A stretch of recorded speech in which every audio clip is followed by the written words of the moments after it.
தோகை மயில் உளவும் கந்தன் சுடற்கரத்திருக்கும் வெற்றி வாகையே சுமக்கும் வேலை வணங்குவது எமக்கு வேலை. கணித மேதை ராமானுஜம் இங்குதான் வாழ்ந்திருக்கிறார் என்கிற செய்தி கூட பலர் அறியாத ஒரு செய்தி. கணித மேதை ராமானுஜம் இன்னும் பல்வேறு பெருமக்கள் பிறந்த இந்த பூமி, இத்தகைய பெருமை மிகுந்த ஈரோடை, இந்த ஊரோட பேரை என்னன்னு கேட்டீங்கன்னா 2 ஓடைகளுக்கு நடுவில் இருக்கிறதுனால தான் இதுக்கு ஈரோடைன்னு பேரு. அதை என்ன பண்ணிட்டாங்க, ஈரோடுன்ட்டாங்க. அது ஏதோ மலையாளத்தில் ஈரோடு அப்படிங்கிற மாதிரி சொல்ற மாதிரி ஈரோடைக்கு நடுவில் இருக்கக்கூடியது. இத்தகைய பெருமை மிகுந்த இந்த நகரம் நூல்களால் பெருமை பெற்றது என்று நாம் கேள்விப்பட்டிருக்கிறோம். இஞ்சி, வாழை, மஞ்சள் என்று பணப்பயிர்களாக இருக்கக்கூடிய அந்த பசுமை பயிர்கள் விளைகின்ற பூமி இந்த பூமி. இத்தகைய பெருமை மிகுந்த பூமியினுடைய ஈரோட்டினுடைய பெருமைகளில் ஒன்றுதான் CKK அறக்கட்டளை என்கின்ற இந்த அற்புதமான அமைப்பு. கைதட்டின 12 பேருக்கு நன்றி.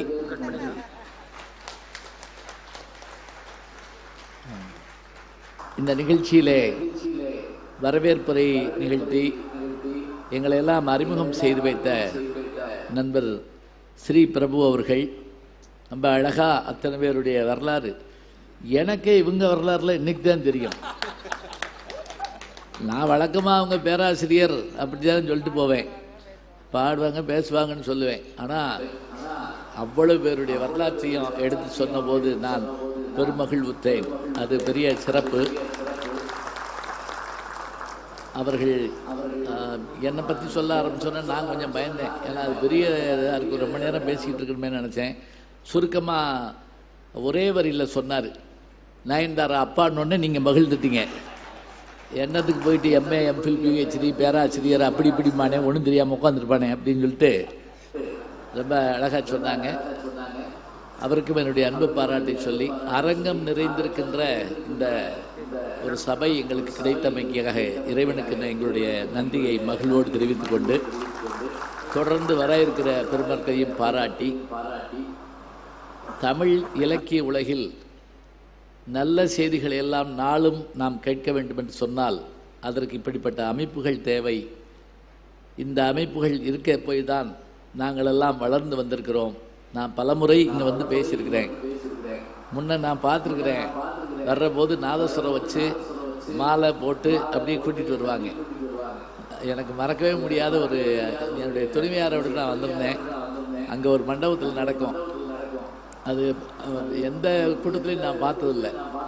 பெரிய ஆச்சரியமாக இருக்கும். அதாவது தமிழ் படித்தவர்களுக்கு, இலக்கியம் அறிந்தவர்களுக்கு இப்படிப்பட்ட சபைகள் இருந்தால் தானங்க மரியாதை. வேற என்ன இருக்கு சொல்லுங்க பார்க்கலாம்.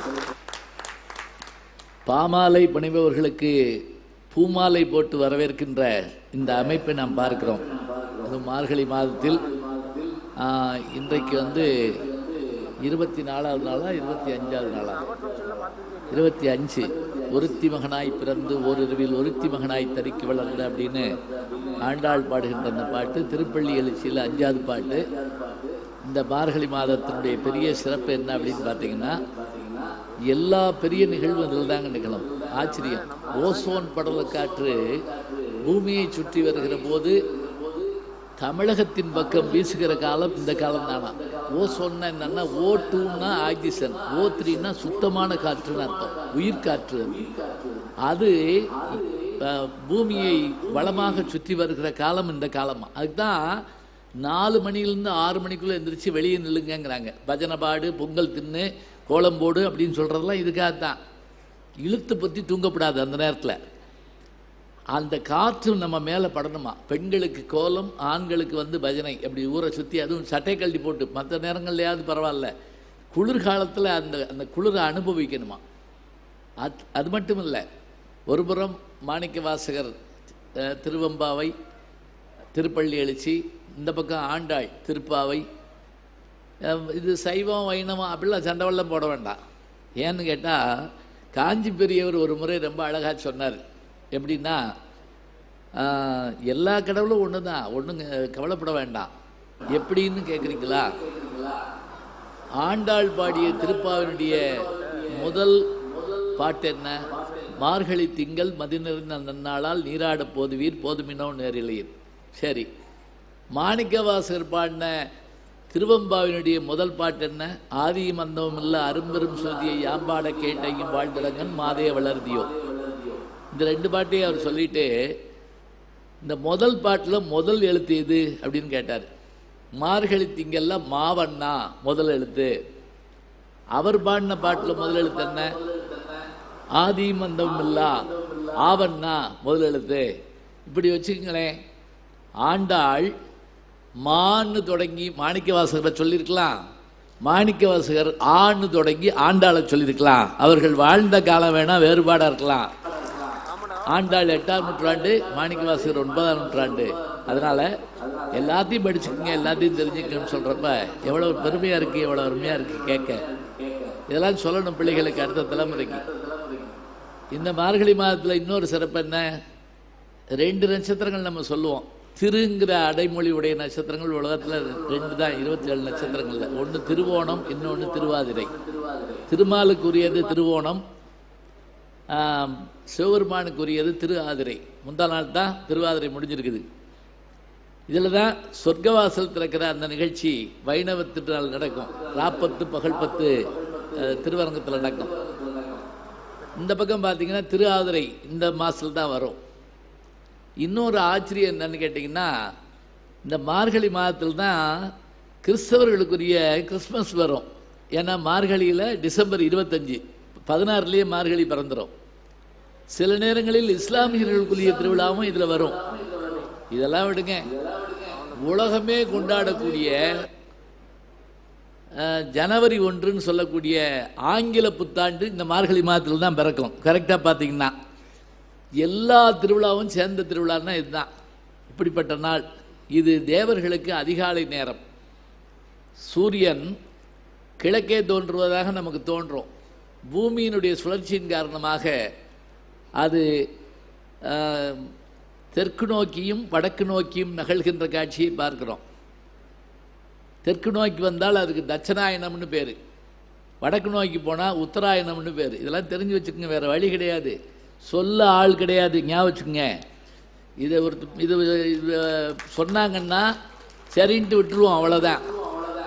இதெல்லாம் தெரிஞ்சுக்கணும். இதெல்லாம் மார்கழி மாதத்தில் இத்தனை பெருமைகள் இருக்கு.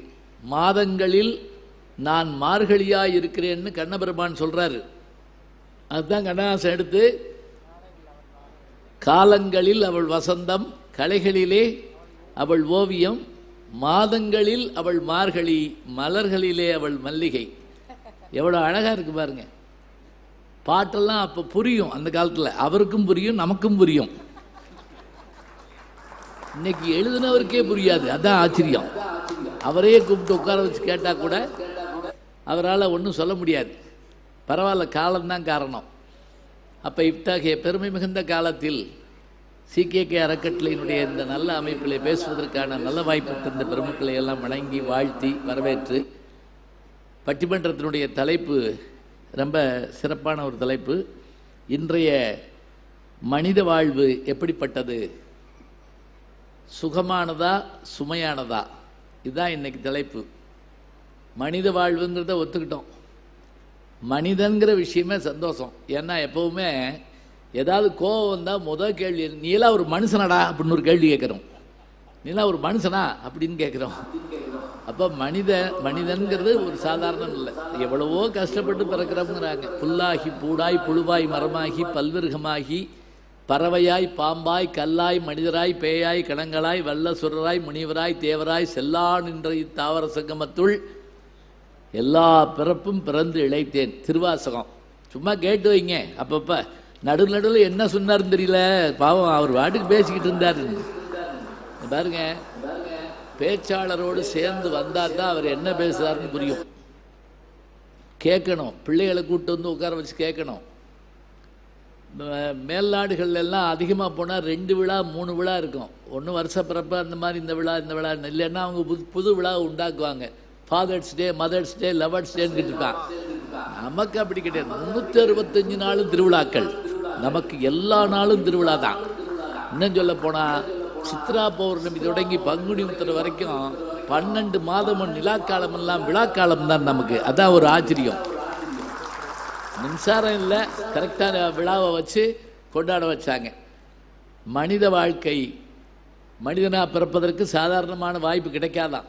அதனால தான் ஔவையார் சொல்றப்ப அரிது அரிது மானுடராய் பிறத்தல் அரிதுன்னாங்க அந்த அம்மா. அதில் ரொம்ப சிறப்பாக முடிக்கிற போது எப்படி முடிச்சாங்க, ஞானமும் கல்வியும் நயத்தல் அரிது. இது சாதாரணம் இல்லைங்க. ஞானமும் கல்வியும் நயத்தல் தான் என்ன தெரியுமா? இப்போ நான் பேசுகிற விஷயம் உங்களுக்கு புரிஞ்சாலே ஞானம் வந்துச்சுன்னு அர்த்தம், வேற ஒன்றும் இல்லை. இப்போ சில பேர்கிட்ட ஜோக் சொன்னோம்னா அப்புறம் அப்படின்னு கேட்பாங்க.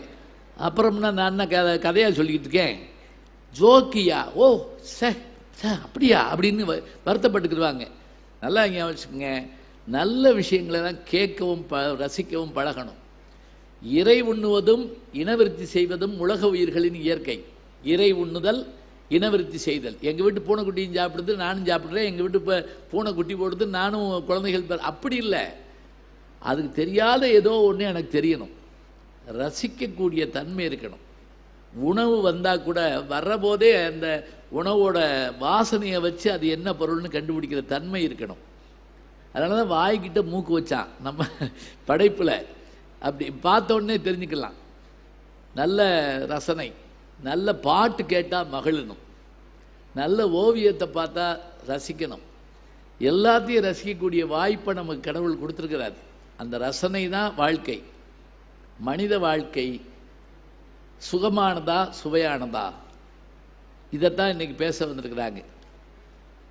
சுமையானதுன்னு பேசுவதற்கு ஆண்கள் வந்திருக்கிறாங்க, என்னன்னு தெரியல பாவம். சுகமானதுன்னு பேசுறதுக்காக காஞ்சிபுரம் பட்டு, ஆரணி பட்டு, அப்புறம் என்ன பட்டு, பனாரசு, திருவோணம், என்ன வேணாலும் சொல்லி, திருப்புவனம், எல்லா பட்டும்.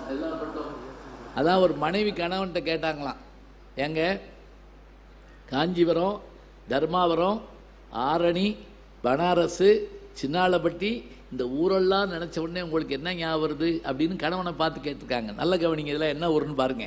காஞ்சிபுரம், தர்மாவரம், ஆரணி, பனாரசு, சின்னாளப்பட்டி, இந்த ஊரெல்லாம் நினைச்ச உடனே உங்களுக்கு என்ன ஞாபகம் வருது? அவன் உடனே சொன்னான், இதெல்லாம் நினைச்ச உடனே பழனி, திருப்பதி, இதெல்லாம் எனக்கு ஞாபகம் இருக்கு.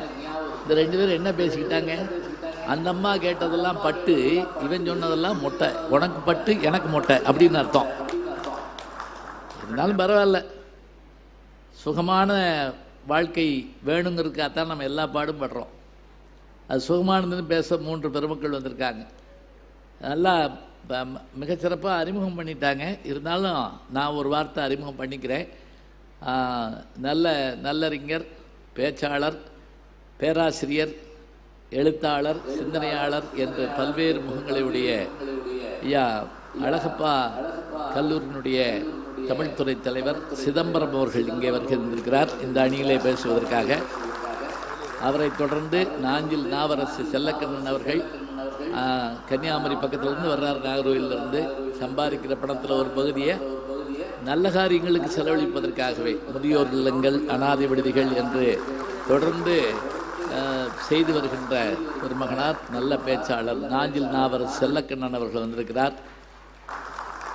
19 வயதிலேயே வேலைக்கு வந்த ஒரு மனிதர்னா அவர் தான். நான் அடிக்கடி அவரை கேட்பேன், எப்பயா படிச்சிங்களா இல்லையா? 19 வயசுல வேலைக்கு வந்து இன்றைக்கும் கூட தன்னுடைய கல்வியை வளர்த்து கொண்டு பணியாற்றி கொண்டிருக்கின்ற நல்ல படிப்பாளி, எம்ஏ, எம்ஃபில், பிஹெச்டி பட்டங்களை பெற்றவர். இசையாசிரியராக வாழ்க்கையை தொடங்கி தமிழாசிரியராக, தமிழ் பேராசிரியராக தன்னை உயர்த்தி கொண்டிருக்கின்ற புதுக்கோட்டை மகா சுந்தர் அவர்கள் இங்கே வருகை தந்திருக்கிறார். இந்த 3 பேரும்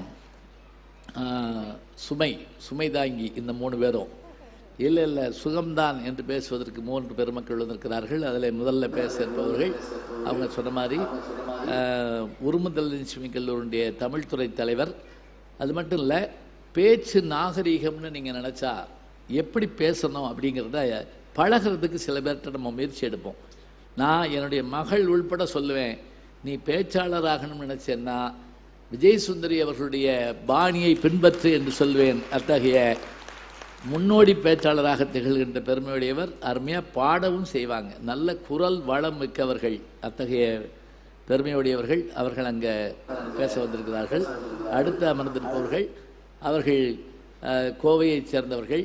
எம்ஏ எம்ஃபில் பட்டம் பெற்றிருக்கிறார்கள். பிஹெச்டி பண்ணி கொண்டிருக்கிறார்கள். விரைவில் டாக்டர் பூங்குடி அப்படின்னு பேர் சொல்ல வரணும். அத்தகைய பெருமை மிகுந்த நல்ல விருதுகளை பெற்றிருக்கக்கூடிய கவிஞராக, பேச்சாளராக, தொகுப்பாளராக திகழ்கின்ற கோவை பூங்குடி அவர்கள் இங்கே வருகிறார்கள். அடுத்து அமர்ந்திருப்பவர்கள் உருமுதலட்சுமி கல்லூரியுடைய தமிழ்துறை பேராசிரியை, நல்ல பேச்சாளர், நல்ல இனிமையாக பாடக்கூடியவர். அதோடு மட்டுமில்லை, பல நூல்களுக்கு சொந்தக்காரர். இத்தகைய பெருமை மிகுந்த வைரமுத்து கவிதைகளில் ஆராய்ச்சி பட்டம் பெற்று தன்னுடைய டாக்டர் பட்டத்தை முடித்திருக்கிறார். இத்தகைய பெருமை மிகுந்த பேராசிரியை டாக்டர் மனோன்மணி அவர்கள் இங்கே வருகை தந்திருக்கிறார்கள். ஆமாம், இந்த 3 பேரும் சுகம் என்று பேச இருக்கிறார்கள். இந்த 3 பேரும் சுமை என்று பேச இருக்கிறார்கள். எவ்வளவு நேரம் பேசணும் அதையும் நான் சொல்லிடுறேன். ஏன்னா எப்போவுமே தொடக்கம் போடுற போது நிறைவு போடுறது முக்கியம். மேல்நாட்டு அழைப்புதல் நான் பார்த்துருக்கேன். இத்தனை மணிக்கு தொடங்கும், இத்தனை மணிக்கு முடியும்னு போடுவாங்க.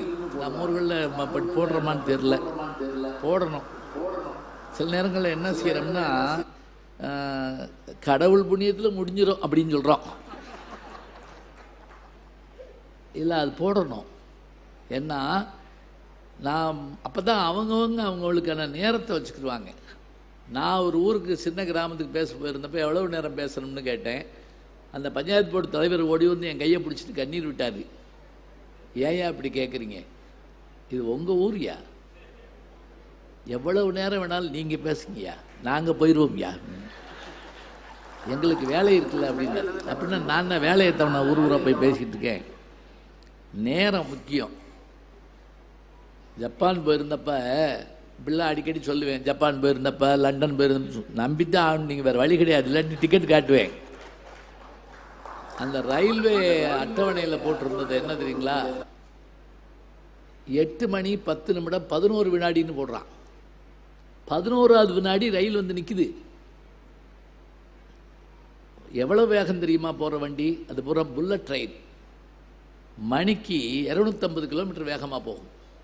250 கிலோமீட்டர் வேகம், காற்றுல பறக்கிற மாதிரி இருக்கும். நான் அந்த புல்லட் ட்ரெயின் போயிட்டு வந்து இங்கே என் நண்பர்கிட்ட சொன்னேன், நான் புல்லட் ட்ரெயினில் போனேன் அப்படின்னு. அவர் சிரிச்சார். நான் 10 வருஷமாக புல்லட் ட்ரெயினில் தான் போகிறேன் அப்படின்னாரு. தமிழ்நாட்டில் புல்லட் ட்ரெயினே கிடையாது அப்படின்னேன். நான் புல்லட்டில் போய் ட்ரெயினில் போவேன் அப்படின்னாரு அவர். அவர் புல்லட்டு இது வச்சுருக்காராம், பைக்கு. அவர் அதை போய் புல்லட் ட்ரெயின்னு நினச்சிருக்காரு. அந்த நான் ட்ரெயினில் கேட்டேன், இவ்வளோ வேகமாக போகிற ரயிலில் எப்படி ஏறி இறக்குறதுன்னு கேட்டேன். அதெல்லாம் கரெக்டாக ஏறி இறங்கலாம். அந்த ஸ்டேஷன் வர்றப்போ அதிலே அனௌன்ஸ் பண்ணுவாங்க. அதெல்லாம் காட்டிலும் சுருக்கமான ஒரு வழி என்ன அப்படின்னா, இந்த பாருங்க, கையில் இருக்கக்கூடிய உங்கள் டிக்கெட் இருக்குல்ல, அதில் எந்தெந்த ஊருக்கு நேரம் என்னென்ன டைம் போட்டிருக்கோ அங்கே இறங்குனீங்கன்னா அந்த ஊர் இருக்கும். புரியுதுங்களா உங்களுக்கு? இப்போ ஒன்றும் இல்லை, நான் மதுரையிலேருந்து பெறப்படுறேன்னு வச்சுக்கோங்களேன். மதுரையில் 8 மணிக்கு ஏறுறேன். 8 மணிக்கு ஏறினா 9 மணி திண்டுக்கல்னு போட்டுன்னா நான் இறங்குனா திண்டுக்கல் இருக்கணும். 10 மணி கரூர்னா நான் இறங்குனா 10 மணிக்கு கரூர் இருக்கணும். இதான் இது மாதிரி அங்கே நான் செக் பண்ணி பார்த்தேன். அந்தந்த இடத்துல கரெக்டாக இறங்குனா அந்த ஊர் இருக்கு. நம்ம ஊரில் எப்போ அது வரும்? ஒரு தடவை நான் மதுரையிலேயே ஏறி மதுரையிலேயே இறங்கினேன். அது எப்படின்னு இன்னும் எனக்கு தெரியல. எல்லாருமே உட்கார்ந்துருந்தோம், மதுரையிலேயே உட்கார்ந்தே இருந்தோம். அப்புறம் ரயில் போகாதுன்னாங்க, போயிட்டோம், நாங்கள் போயிட்டோம், அவ்வளோதான். அதைத்தான் சொல்லுவாங்க அந்த காலத்தில், ரொம்ப மெதுவாக போகிற ரயில் இருக்கான்னு கேட்டப்ப, ரொம்ப நாளைக்கு முதல்ல, இப்போல்லாம் இல்லை, இருக்குன்னு ஒருத்தர் சொன்னார். எப்படி, எங்கன்னு கேட்டேன். என்ன இப்படி கேட்குறீங்க? கோயம்புத்தூர்லேருந்து ராமேஸ்வரத்துக்கு ஒரு ரயில் போகும், அதுதான் உலகத்திலே மெதுவாக போகிறதுனார். எப்படின்னு கேட்டேன். போய் பாருங்கன்ட்டார். நான் போயே பார்த்தேன். மதுரை கோயம்புத்தூரில் ஏறி போனால் நல்லா தான் போகுது. என்ன இவர் இதை போய் சொல்லிட்டாருன்னு பார்த்தா, மதுரை வரைக்கும் வந்துச்சா, மதுரையிலேருந்து பரமக்குடி வரைக்கும் போச்சு. போன உடனே பரமக்குடியை தாண்டின உடனே கொஞ்ச தூரத்தில் ரயில் நின்றுச்சு. எல்லாரும் எட்டி பார்த்தா ஒரு ஸ்டேஷனையும் காணோம். தண்டவாளத்தில் வண்டி நிற்கிது. ஒரு எறும்பு மாடு படுத்துருக்குங்க ரயில்வே லைனில். அப்புறம் டிரைவர் உள்படுறாங்கெல்லாம் போய் மாட்டை விரட்டி எல்லாரும் வண்டியில் ஏறி திருப்பி கிளம்பி 10 நிமிஷத்தில் ரயில் திரும்பி நின்று போச்சு. திரும்பி பார்த்தா திரும்பி எறும்பு மாடு. 5 தடவை இப்படி எறும்பு மாடு விரட்டணும். அப்புறம் நான் பக்கத்தாள்கிட்ட கேட்டேன், இந்த பக்கம் எறும்பு மாடுகள் அதிகமானு கேட்டேன். அவர் சிரிக்கிறாரு. ஒரே எறும்பு மாடு தான் ரயில முந்தி போய் படுத்துக்குது அப்படின்னு. அவன் இந்த சிரிக்கிறப்ப கேமராவை லேசாங்க திருப்புங்க, அப்படியே சிரிக்கிற மாதிரி காட்டுங்க. சிரிக்கிறப்ப எடுத்து வச்சுங்க. நம்ம ஏன்னா இது ஒளிபரப்புறப்ப அடிக்கடி நீங்கள் சிரிக்கிற மாதிரி காமிச்சாதான் பார்ப்பாங்க. ஏன்னா நீங்கள் சோகமாக இருக்கப்ப எடுத்து வச்சிங்க, நல்ல வேலைடா நம்ம போல கொன்றுப்பாக்கி போட்டுருக்க அப்படின்னு. டிவியில் என்ன செய்யுதுங்க, வந்தோடனே ஒரு ஆள் கம்பெடுத்து வந்து எல்லாம் சிரிங்க, சிரி கொன்றுவே சிரி அப்படின்னு சொல்லிட்டுவாரு. அதை எடுத்து வச்சுக்கிடுவாங்க. அப்புறம் மேடையில் வந்து அவர் பெரியோர்களை உடனே கைதட்டி பின்னுறாங்க. அதெல்லாம் ஒன்றும் பின்றலாம் இல்லை, சிரிச்சதை எடுத்து வச்சு போடுறது, அவ்வளோதான். இங்கே நல்லாவே சிரிக்கிறீங்க, சிரிக்கிறப்ப எடுக்கணும், அதான் முக்கியம், அதை விட்டுறக்கூடாது. இப்போ இதெல்லாம் பார்க்குறோம். எத்தனையோ இனிமையான விஷயங்கள் எல்லாம் உலகத்தில் இருக்குது.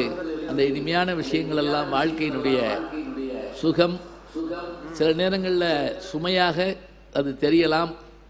சுகமானதாக இருக்குது, சுமையானதாக இருக்குது. சுமையினுடைய அழுத்தம் தெரிகிறப்ப தான் அதனுடைய கஷ்டம் நமக்கு தெரியும். இதெல்லாம் நான் பேசிக்கிட்டே போகலாம். இப்போ நான் நேரத்தை மாத்திரம் சொல்கிறேன். அணித்தலைவர்கள் 10லிருந்து 12 நிமிஷம் பேசுங்க. தொடர்ந்து வர்றவங்க அதுக்குள்ளே பேசுங்க. பேச வேண்டியது அவர்கள் கடமை. நேரத்தை பார்த்து மணி அடிக்க வேண்டியது என்னுடைய கடமை. உங்கள் கடமை என்ன? அவ்வளோதான், வேற ஒன்றும் சொல்ல. நல்லா கைதட்டலாம், மலர்ந்த முகமாக சிரிக்கலாம். கட்டுன்னு உட்காந்துருக்கப்படாது. அது எங்கே போனாலும் சில பேர் என்ன குடிச்சுக்கிட்டே இருக்கீங்க தண்ணி, என்னாச்சு? ரொம்ப சுவையாக இருக்கா, வறட்சியாக இருக்கா? சரி ஜூஸ் ஏதாவது கொண்டு சொல்ல. ஆப்பிள் ஜூஸ் ஏதாவது. ஆப்பிள் ஜூஸ் கூட குடிப்பார் அவர். கொண்டு வர்றப்ப எனக்கும் கொண்டு வாங்க. நம்ம ஊரில் சொல்லுவாங்கல்ல, அந்த பக்கத்தலைக்கு பாயசம் போடுமாங்கல்ல, அது மாதிரி தான். அதனால் அவங்க நீங்கள் கைதட்டலாம், சிரிக்கலாம். வீட்டுக்கு போகணும்னு நினச்சினாலும் தப்பு இல்லை. 2 பேராக போங்க. குபீர்னு போய் எங்களை பயமுறுத்தக்கூடாது. சில ஊர்கள் நான் பார்த்துருக்கேன், 50 பேராக கிளம்புறது. போகிறப்ப சும்மா போகிறது, அங்கிட்டு போகாத பட்டிமன்றம் போட்டுருக்காங்க அப்படின்னு சொல்லி அருமையாக கேட்கலாங்க. இது மாதிரி இனிமேல் என்ன இருக்குது சொல்லுங்க பார்ப்போம். இந்த காதில் போய் நமக்கு செய்தி விழுகிற போது அவ்வளோ சந்தோஷமாக இருக்குது. இங்கே சாப்பிட்ட உணவு இங்கே போனால் 3 மணி நேரம். இங்கே கேட்குற செய்தி நம்முடைய மனதுக்குள்ளேயோ நம்முடைய அறிவுக்குள்ளேயோ போனால் வாழ்நாளெல்லாம் மறக்க முடியாது. இங்கே நான் வர்றபோது பலர் வந்து என்னை சந்தித்தாங்க. என்னுடைய வானொலி நண்பர் இளங்கோ அவர்கள் வந்திருந்தார். போயிட்டாரான்னு தெரில. இருக்காரா? சரி, மகிழ்ச்சி. நண்பர்கள் எல்லாம் இருக்காங்க. எல்லாருக்கும் என்னுடைய வாழ்த்தை வணக்கத்தையும் சொல்லி பட்டிமன்றம் தொடங்குது. மனித வாழ்க்கை சுகமானதா சுமையானதான்னு கேட்டு சுமையானது தான் என்று தொடங்குமாறு பேராசிரியர் டாக்டர் சிதம்பரம் அவர்களை அன்போடு அழைத்து என் முதல் சுற்று பேச்சை நிறைவு செய்கிறேன். நன்றி, வணக்கம்.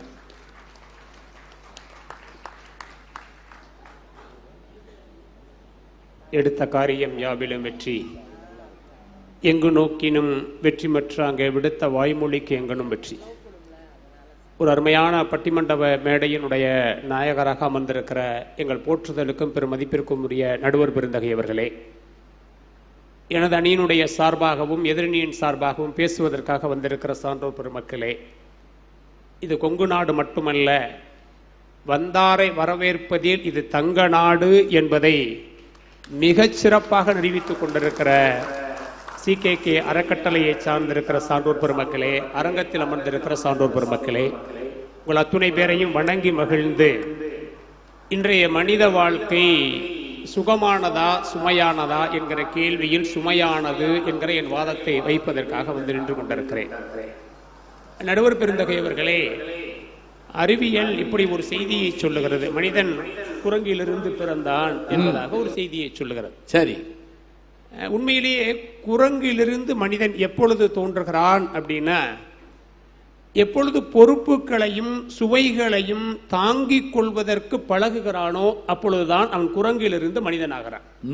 நீங்க குரங்கு கையில ஒரு மாலையை கொடுத்தீங்கன்னா மதித்து கொடுக்கப்பட்டதுன்னு அது சுமக்காது, அடுத்த நிமிஷம் பிச்சரிஞ்சிட்டு போயிடும், தின்னுடும். ஆனால் மனிதர்கள் அந்த சுமைகளையும் பொறுப்புகளையும் எப்பொழுது தாங்கிக் கொள்வதற்கு தயாராக இருக்கிறார்களோ அப்பொழுதுதான் மனிதனாக பரிணாமம் பெறுகிறார்கள். அதனால சுமைகளை சுமப்பதில் எங்களுக்கு பிரச்சனை இல்லை.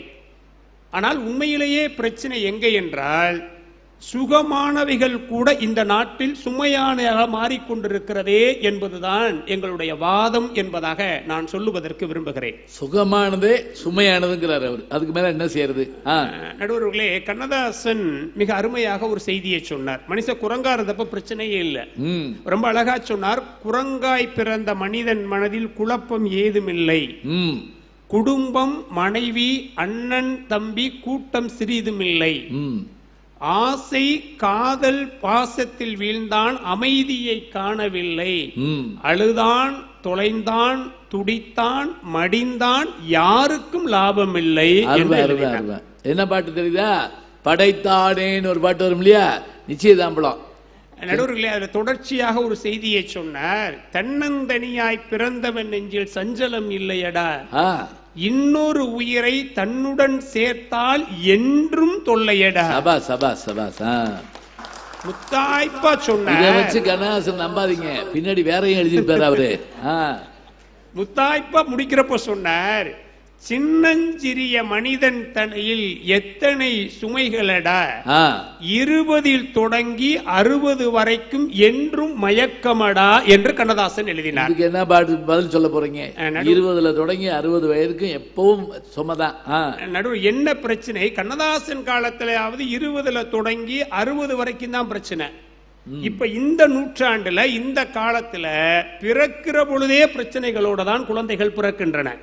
அதுவும் சொல்லப்போனா சுகமானதெல்லாம் சுமையானதாக மாறிக்கிட்டு இருக்கு. ஏன்னா இந்த நூற்றாண்டு உறவுகளை நேசிக்கணும், பொருள்களை பயன்படுத்தணும். ஆனால் பொருள்களை நேசித்து உறவுகளை பயன்படுத்துகிற நூற்றாண்டாக நாம் மாறி இருக்கிற பொழுது இதனுடைய சிக்கல் நமக்கு புரிகிறது. ஒரு கவிஞர் ரொம்ப அழகா சொன்னா, இந்த நூற்றாண்டின் மனிதர்கள் மிக அதிசயமானவர்கள், இதயங்களை புதைத்து விட்டு இயந்திரங்களோடு வாழ்ந்து கொண்டிருக்கிறார்கள் என்று ஒருவன் எழுதினான். இதயங்கள் இல்லாத இந்த நூற்றாண்டில் குழந்தைகள் பிறக்கிறதுங்கிறதே மிகப்பெரிய பிரச்சனை. சார், நான் ஒன்று கேட்கிறேன், பிறந்த ஒரு குழந்தைக்கு தாய்ப்பால் கொடுப்பது என்பது தாய்க்கும் சுகம் குழந்தைக்கும் சுகம் உண்டா இல்லையா?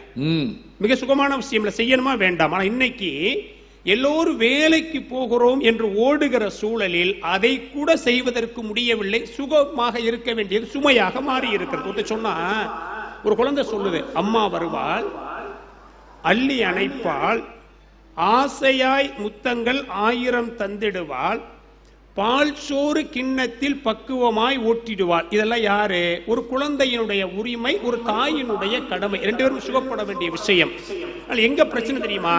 அம்மா வருவாள், அள்ளி அணைப்பாள், ஆசையாய் முத்தங்கள் 1000 தந்திடுவாள், பால் சோறு கிண்ணத்தில் பக்குவமாய் ஊட்டிடுவாள், தாளாட்டு பாடி தயங்காமல் தூங்க வைப்பாள், எப்பொழுது வரும் இன்னொரு ஞாயிற்றுக்கிழமை என்று அந்த கவிதையை நிறைவு செய்கிறார். இதெல்லாம் என்னைக்கு நடக்குமா?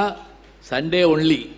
நடுவர்களே, ஒரு குழந்தை சுகமாக பெற வேண்டிய தாய்ப்பால் கூட 1 வாரங்கள் காத்திருந்து தாய்க்கும் குழந்தைக்கும் சுமையாக மாறி இருக்கிற நூற்றாண்டில் நாம் வாழ்ந்து கொண்டிருக்கிறோமே, இதை எப்படி சுகமானது என்று எதிரணியில் பேசுகிறீர்கள் என்றுதான் எங்களுக்கு புரியவில்லை.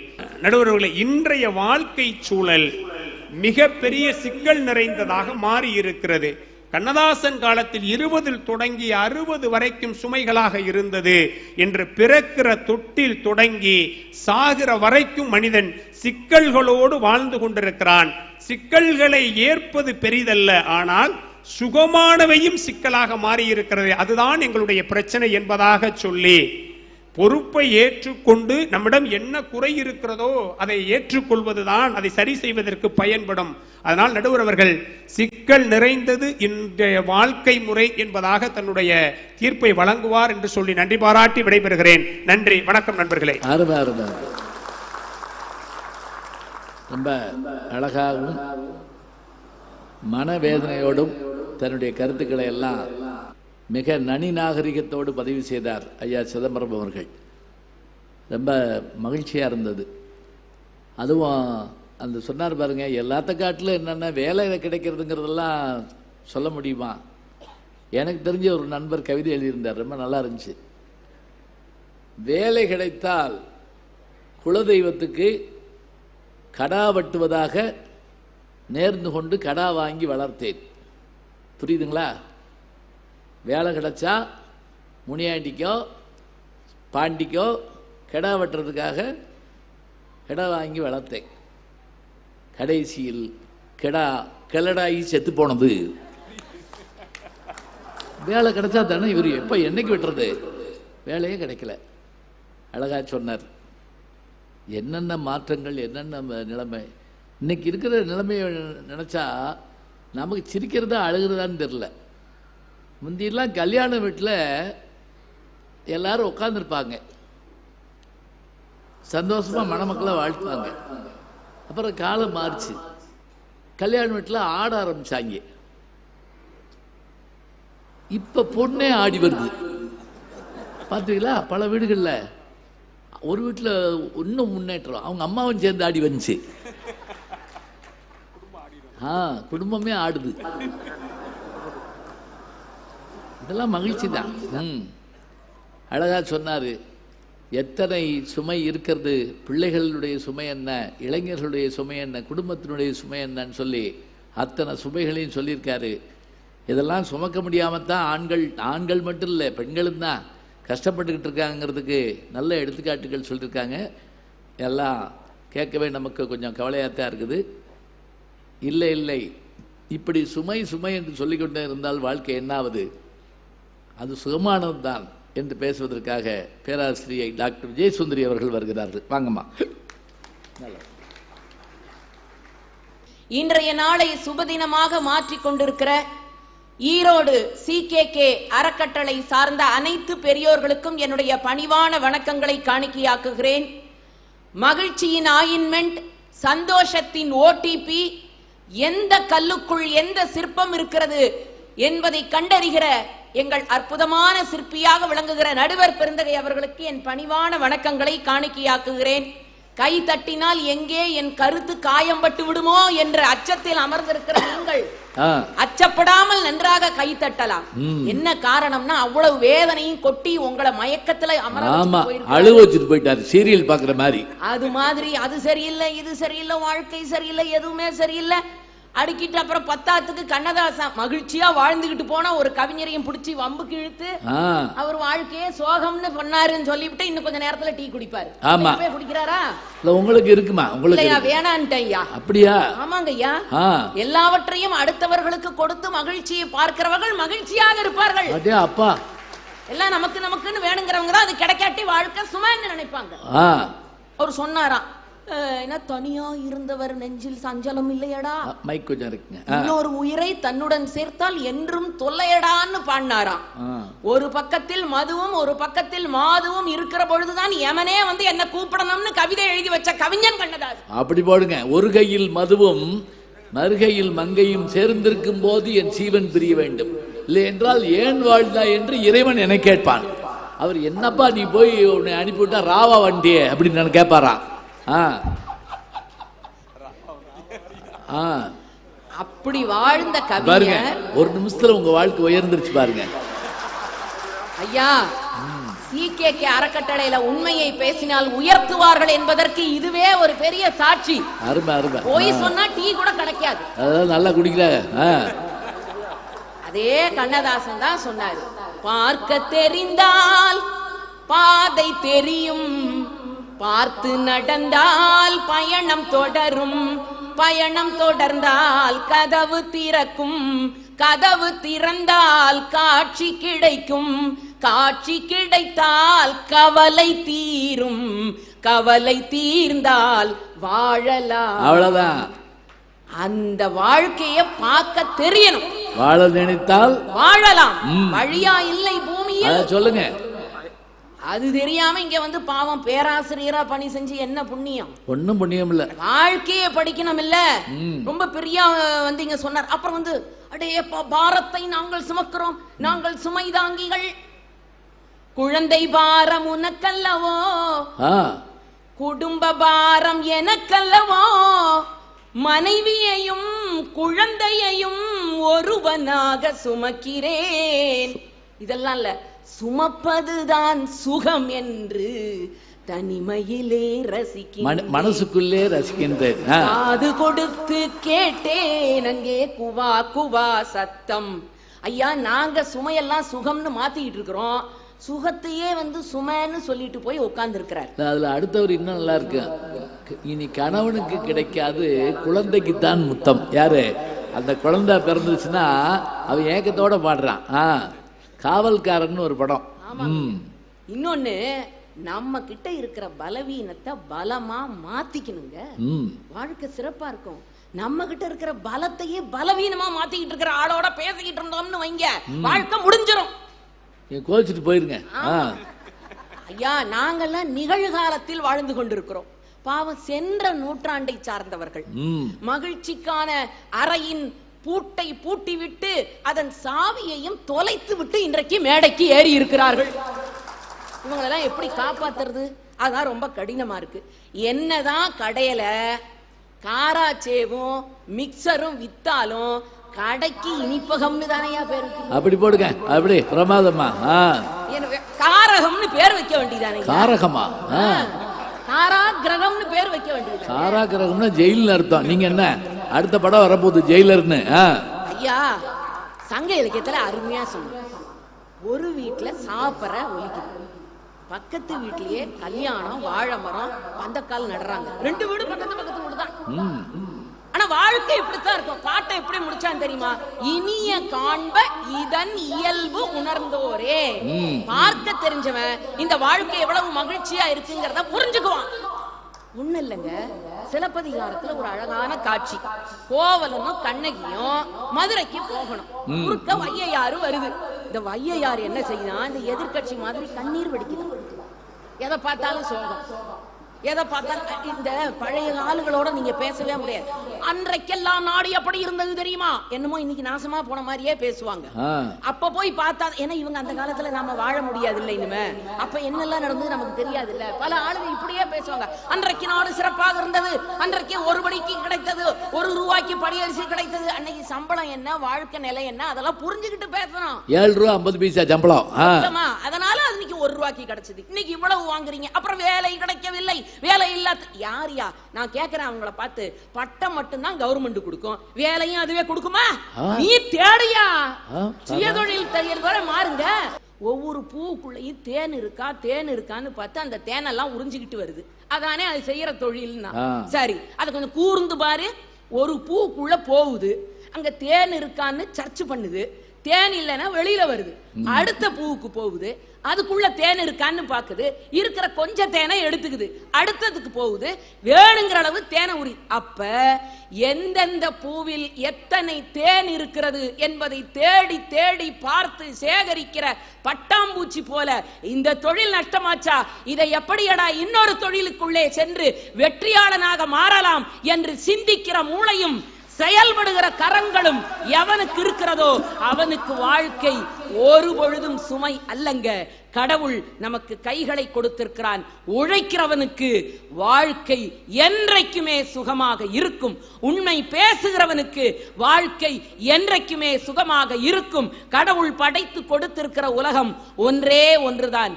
கடவுள் ஒரு நாள் உலகை காண தனியே வந்தாராம்.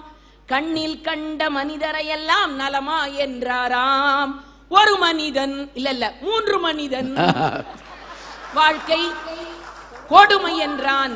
நாங்கள்லாம் வாழ்க்கை இனிமை என்றோம். கடவுள் படைத்தவன் சிரித்து விட்டான் என்று முடித்தால், சான்றோர் பெருமக்களே, ஒரு 40, 45, 50 நோக்கி செல்லுகிற அளவிற்கு இந்த தமிழ் விழாவை இத்தனை மகிழ்ச்சியாக மலர்களுக்கு இடையிலே நம்மை அமர வைத்து மனம் மிகுந்த ஒரு தீர்ப்பை தருவதற்காக சிரித்துக் கொண்டே ஜெயிக்கலாம் என்று நூல் எழுதியவர் நடுவர். அறிமுகப்படுத்துகிற பொழுது அத்தனை விருதுகளையும் வாங்கி குவித்து விட்டு இன்னைக்கு வாழ்க்கை சுமைன்னு பேசுறதுக்கு வந்திருக்கீங்களே, இதெல்லாம் மனசாட்சி இருக்குதான்னு எனக்கு தெரியல. இனிமேலாவது வாழ்க்கையை வாழ கற்றுக்கொள்ளுங்கள், பார்க்க கற்றுக்கொள்ளுங்கள், பாவை பிறக்கும் என்று சொல்லி இந்த அருமையான வாழ்ப்பினை அளித்த CKK அறக்கட்டளையினருக்கும் அருமையாக இருந்து கேட்ட பெரியோர்களுக்கும் இதையே தீர்ப்பாக சொல்ல இருக்கிற நடுவர் பெருந்தகை அவர்களுக்கும் முன்னறிவிப்பாக அதனை தெரிவித்து இந்த நல்ல வாய்ப்பிற்கு நன்றி கூறி விடைபெறுகிறேன். நன்றி, வணக்கம். அருமை அருமை. என்ன தீர்ப்பு இப்பயே லீக் ஆயிடுச்சுன்னு கவலைப்படுறீங்களா? எங்க கொஸ்டின் பேப்பரே லீக் ஆகுது, இது தீர்ப்பு லீக் ஆகுதா? நல்ல அழகா பேசினாங்க, அருமையா பாடினாங்க. எவ்வளோ இனிமையான விஷயங்கள் பாருங்க. பாட தெரிஞ்சா பாடலாம், ஒன்றும் தப்பு இல்லை. நீங்களும் போட்டிக்கு பாடுங்க. ஏன்னா பொதுவாக பட்டிமன்றங்களில் பேசுறதுங்கிறது உண்டு, பாட தெரிஞ்சா ஒன்றும் இல்லை. ஆனால் முழுக்க பாடக்கூடாது. சில இதில் நான் பயந்தே போனேன். அவங்க விடிய காலம் வரைக்கும் பாடிக்கிட்டே இருக்காங்க. தேவையான இடங்களில் படம் வரைக அப்படித்தான் போடுவோம். அதை விட்டுட்டு பூரம் பாடினா என்ன ஆகுறது? பாடுற நானே சொல்லுவேன், நல்லா பாடினீங்கன்னா பாடுங்க அப்படின்னு. இப்போ நடுவில் அணித்தலைவர்கள் பாடுவார்கள், பேசுவார்கள், சொல்லலாம். இதை தாண்டி போயிடக்கூடாது. அணித்தலைவர்கள் அக்கன் செட்டி எடுத்து ஆடுவார்கள். நடுவர் தீர்ப்பு சொல்லும்போது தானே சாட்டையால் அடித்துக்கொண்டே தீர்ப்பு சொல்வார். இப்படிலாம் ஏதாவது செஞ்சிடக்கூடாது. நிறைவு பேச்சாளர் அழகு குத்தி வருவார் அப்படி சொல்லி எதையாவது நேர்ந்து விட்டுறக்கூடாது. நம்ம வாட்டுக்க அழகா கேட்டாங்க, எல்லாமே இனிமையாக இருக்குது. எது சரியில்லை என்பதற்கு அவர்கள் சொன்னாங்க பாருங்க. கட்டஞ்சரி இல்லையா, சட்டஞ்சரி இல்லையா, நீ போடுற திட்டம் தாண்டா சரியில்லைன்னாங்க. அருமையா இருந்தது. நல்ல வார்த்தைகளை அருமையாக பேசிய பேராசிரியர் அவர்களுக்கு நம்முடைய வாழ்த்துக்களை சொல்லி, குற்றாலத்துக்கு குளிக்க போனா நீர்வீழ்ச்சியில் குளிச்சுட்டு வரணும். இப்படி தண்ணி வீணா போனா இப்படி தண்ணி இப்படியே சொல்றதா? நேகரா ஃபால்ஸில் போய் ஒருத்தர் கவலைப்பட்டிருக்கான், அம்புட்டு போச்சு, அம்புட்டு தண்ணி போச்சு. அவர் யாருன்னா பால்காரரு, யாரோ தெரியல, எந்த ஒரு பால்காரரோ தெரியல. அவர் கவலை அவருக்கு, அம்புட்டு பாலா போச்சேன்னு இருக்காரு. அழகா பேசியிருக்காங்க. இப்போ இதுக்கு மேலே அடுத்த பேச வரணும். அவர் கொஞ்சம் சுமையை கையில் விட்டு அவர் வாரு பார்ப்போம். வாழ்க்கை, மனித வாழ்க்கை சுமையானதுதான் என்று பேச மகா சுந்தர் அவர்கள் வருகிறார்கள். வாங்க. உண்மையிலேயே பட்டிமன்றத்தில் கதாநாயகனாய் அறிமுகப்படுத்தும் போது ஒருவர் சொன்னாரே, நயன்தாராவின் தந்தை என்பதை காட்டிலும் யாரும் தராத நகைச்சுவைகளின் தந்தையாக திகழ்ந்து கொண்டிருக்கிற சினிமா என்கிற கலைக்காட்சியின் நாயகனாய், இயல் என்கிற வலைக்காட்சியின் நாயகனாய், தொலைக்காட்சியின் நாயகனாய், எப்போதும் பட்டிமன்றங்களின் நாயகனாய் திகழ்ந்து கொண்டிருக்கிற நடுவர் அவர்களே, நல்ல கை தட்டலாம் நீங்க. எங்கள் அணியை சார்ந்த சுமை தாங்கிகளே, நொந்து போய் உட்கார்ந்து இருக்கிற சுமை தாங்கிகளே, எதிரணியை சார்ந்த சுகவாசிகளே. ஒரு சுகவாசி எந்திரிச்சு போயிட்டாங்க, அருமையா பேசுறாங்க. மேடையிலேயே தீர்ப்பு இருக்கிறது, மேடையில பூக்களுக்கு பின்னால் உங்களை உட்கார வச்சிருக்காங்களே, இதுல இருந்தே தெரியலையான்னு ஒரு செய்தியை சொல்லிட்டு போனாங்க. நடுவர் அவர்களே, CKK அறக்கட்டளை நிறுவனத்தினர் இந்த தீர்ப்பு எப்படி இருக்க வேண்டும் என்பதை சிம்பாலிக்கா சொல்லிட்டு போயிருக்காங்க. பார்ப்பதற்கு அழகாக தெரியக்கூடிய பூக்கள் போல வாழ்க்கை சுகமானதாக தெரியலாம், ஆனால் அவை வாசனை தரக்கூடிய பூக்கள் அல்ல, பிளாஸ்டிக் பூக்கள். இது சுகம் போல தெரியும், ஆனால் இது சுமையானது என்பதை உணர்த்துவதற்காக பிளாஸ்டிக் பூக்களை வைத்திருக்கிறார்கள். எதிரணியினுடைய பேச்சு எப்படிதமா இருக்கும்? உண்மையான பூவா, ஒரிஜினல். உங்களுக்கு எதை பார்த்தாலும் இப்படியே தெரியும். இது எதிர்கட்சிக்காரர்களின் சதி என்பதை தெரிவித்துக் கொள்கிறேன். உங்களுக்கு யாரோ தவற தகவல் கொடுத்திருக்காங்க. உண்மையிலே அவங்க அன்பு சகோதரி விஜயசுந்தரி அவர்களுடைய பேச்சில குற்றாலத்தினுடைய குளுமை இருக்கும், தேனின் இனிமை இருக்கும். ஆனா எப்போதும் உண்மை மட்டும் இருக்காதுங்க. போயிட்டாங்க, என்ன வேணாலும் சொல்லுங்க. இல்ல இப்போ இருந்தா தெரியும், ஒரு பொய்ய சத்தம் போட்டு சொல்லிட்டு இருந்தா நாங்கெல்லாம் பேசுறது தாங்கிக் கொள்ள முடியாது அப்படிங்கிறதுக்காக போயிட்டாங்க. நாங்க அடுத்தவங்களுக்காக வாங்கி கொடுத்து இயல்பா இருக்கக்கூடிய எங்களுக்கு சுகம் தானே. நாங்க என்ன சொல்றோம், எங்க ஆண்கள் 3 பேர் ஏன் உட்கார்ந்து இருக்கோம், எப்ப தெரியுமா வாழ்க்கை சுகமானதுன்னு நானும் சொல்றேங்க. எப்ப தெரியுமா, எதையும் வாங்கி கொடுக்க அளவுக்கு பணமும் எல்லாத்தையும் தாங்கிக் கொள்ளக்கூடிய மனமும் இருந்தால் வாழ்க்கை சுகமானது. நீங்க வாங்கியே பழக்கப்பட்ட உங்களுக்கு வாழ்க்கை சுகம், வாங்கி கொடுத்து நொந்து போற எங்களுக்கு வாழ்க்கை சுமைதானங்க. அதைத்தான் நாங்க பேச வந்திருக்கோம். நல்லா சொல்றாரு பாருங்க, கொடுக்கிற அளவுக்கு பணமும் இருக்கணும், அதுக்கான மனமும் இருக்கணும். ஆமாங்க. நான் கேட்கிறேன், பிரச்சனை இல்லாத மனிதன் 2 பேர் தாங்க. யாரு தெரியுமா, பிரச்சனையே இல்லாத சுகமான மனிதர்கள் 2 பேர். ஒத்த பிறக்காதவன், இன்னொன்னு செத்து போன. அப்படி நீங்க ஒரு குழந்தை, என்ன அறிவியல் சொல்கிறது என்றால், ஒரு குழந்தை ஒரு நாளைக்கு 240 முறை சிரிக்குதான். குழந்தையா இருக்கும் போது சுமை இல்லை ஒரு காலத்துல. ஆனா என்னைக்காவது மனுஷன் வாய் விட்டு சிரிக்கிறானா, சிரிச்சு வைக்கிறான். அப்ப என்ன அர்த்தம், வாழ்க்கை சுகமானதல்ல, சுமையானது. கேக்குறேங்க, மனுஷன் கையில செல்லு இருக்கா, செல்லு கையில மனுஷன் இருக்கானா? நல்லா கேளுங்க. நீ காலையில மார்கழி மாதம் எந்திரிச்ச உடனே பெண்கள் எல்லாம் கோலம் போட்டது ஒரு காலம். இப்ப இந்த பெண்களும் கோலம் போடுறது கிடையாது, செல்லுல பேட்டர்ன் கோலம் போடுறாங்க. எங்க ஊர் புதுக்கோட்டை பஸ் ஸ்டாண்ட்ல போன் பேசிட்டு இருக்கா, மாப்பிள எத்தனை லட்சம் செலவானாலும் பரவாயில்ல, மட்டும் 2ல 1 பார்க்கணும் மாப்பிளங்கிறான். பக்கத்துல போய் பாக்குறேன், செல்லுல பேட்டரியும் காணும், சிம்மையும் காணும், 2யுமே காணுங்க. இந்த செல்போன் வாழ்க்கையை சுகமாக்கி இருக்கிறதா, சுமையாக்கி இருக்கிறதா என்ற வினாக்கள். கலராய் மிட்டாய் சாப்பிட்டது அந்த காலம், கலராய் மாத்திரை சாப்பிடுவது இந்த காலம். இந்த காலம் எப்போதும் சுகமாக இருக்க வேண்டும் என்று ஆசைப்படுகிறோம். யதார்த்தத்தை பார்த்தால், யதார்த்தமாக பார்த்தால் இந்த வாழ்க்கை சுகமானதாக இல்லை, சுமையாகவே இருக்கிறது என்கிற நல்ல தீர்ப்பை நீங்கள் வழங்க வேண்டும் என்று கேட்டுக்கொண்டு, அந்த தீர்ப்பை தான் CKK அறக்கட்டளையை சார்ந்த சான்றோர்கள் விரும்புகிறார்கள். அதுதான் யதார்த்தமான தீர்ப்பு என்பதற்கு அவர்கள் தட்டக்கூடிய கைதட்டலே சாட்சி என்று சொல்லி, நான் ஒன்னும் கைதட்டலாம் கேட்டு வாங்கல, நல்ல வாய்ப்பு இருக்கு. நன்றி கூறி விடைபெறுகிறேன். நன்றி, வணக்கம். ரொம்ப அழகா பேசினாருங்க காட்டிலும் புலம்புனாருன்னு கூட சொல்லலாம். மன கஷ்டத்தை பூரா அப்படியே புலம்பி தீர்த்துட்டாரு. அதுக்கு சுமையா இருக்கு, இது சுமையா இருக்கு, அதுக்கு தான் இருக்கு, நான் என்ன செய்யறது, அப்படியாக்கு இப்படியாக்கும். உண்மைதான், செல்லு ஒரு நிமிஷம் இல்லைன்னா என்ன ஆகிறோம். நான் எனக்கு நடந்தது சொல்றேனே, ஒரு நாள் போன் பேசிட்டு இருந்தேன் செல்ல, திடீர்னு இப்படி பைய தொட்டு பார்த்தேன், உயிரே போயிடுச்சு, செல்ல காணோம். அதுலதான் பேசுறேன், இந்த கையில பேசிக்கிட்டே இந்த கையில அச்சிச்சு போச்சு, செல்ல காணோம். இப்படி பைத்தியம் பாக்கி விட்டாங்களே நம்மளை. நம்ம என்ன சொல்றது, மீதியெல்லாம் வீட்டுக்கு வந்தா நல்லா இருக்கீங்களா, பிள்ளை கல்யாணம் ஆச்சா, இப்படி கேட்பாங்க. இப்போ என்ன தெரியுமா, உள்ள வந்தோடனே நீங்கள் ஃபேஸ்புக்கில் இருக்கீங்களா, நீங்கள் இப்போ ட்விட்டரில் இருக்கீங்களா, நீங்கள் உயிரோடு இருக்கீங்களா, இதுதான் கேள்வி. அதே மாதிரி இன்னும் சில பேர் வீட்டுக்குள்ளே ஒடியாரப்பே சார்ஜ் போடணும் எங்கே போட்டோம், கரண்டில் கை வைப்போ அப்படின்னு இப்படியா இருக்கிறது. இதெல்லாம் கால சூழல் ஆகி போச்சே. உட்கார்ந்து பேச முடியுதா? கொஞ்ச நேரமாக நம்ம மன விட்டு பேசியிருக்கோமா? இல்லை.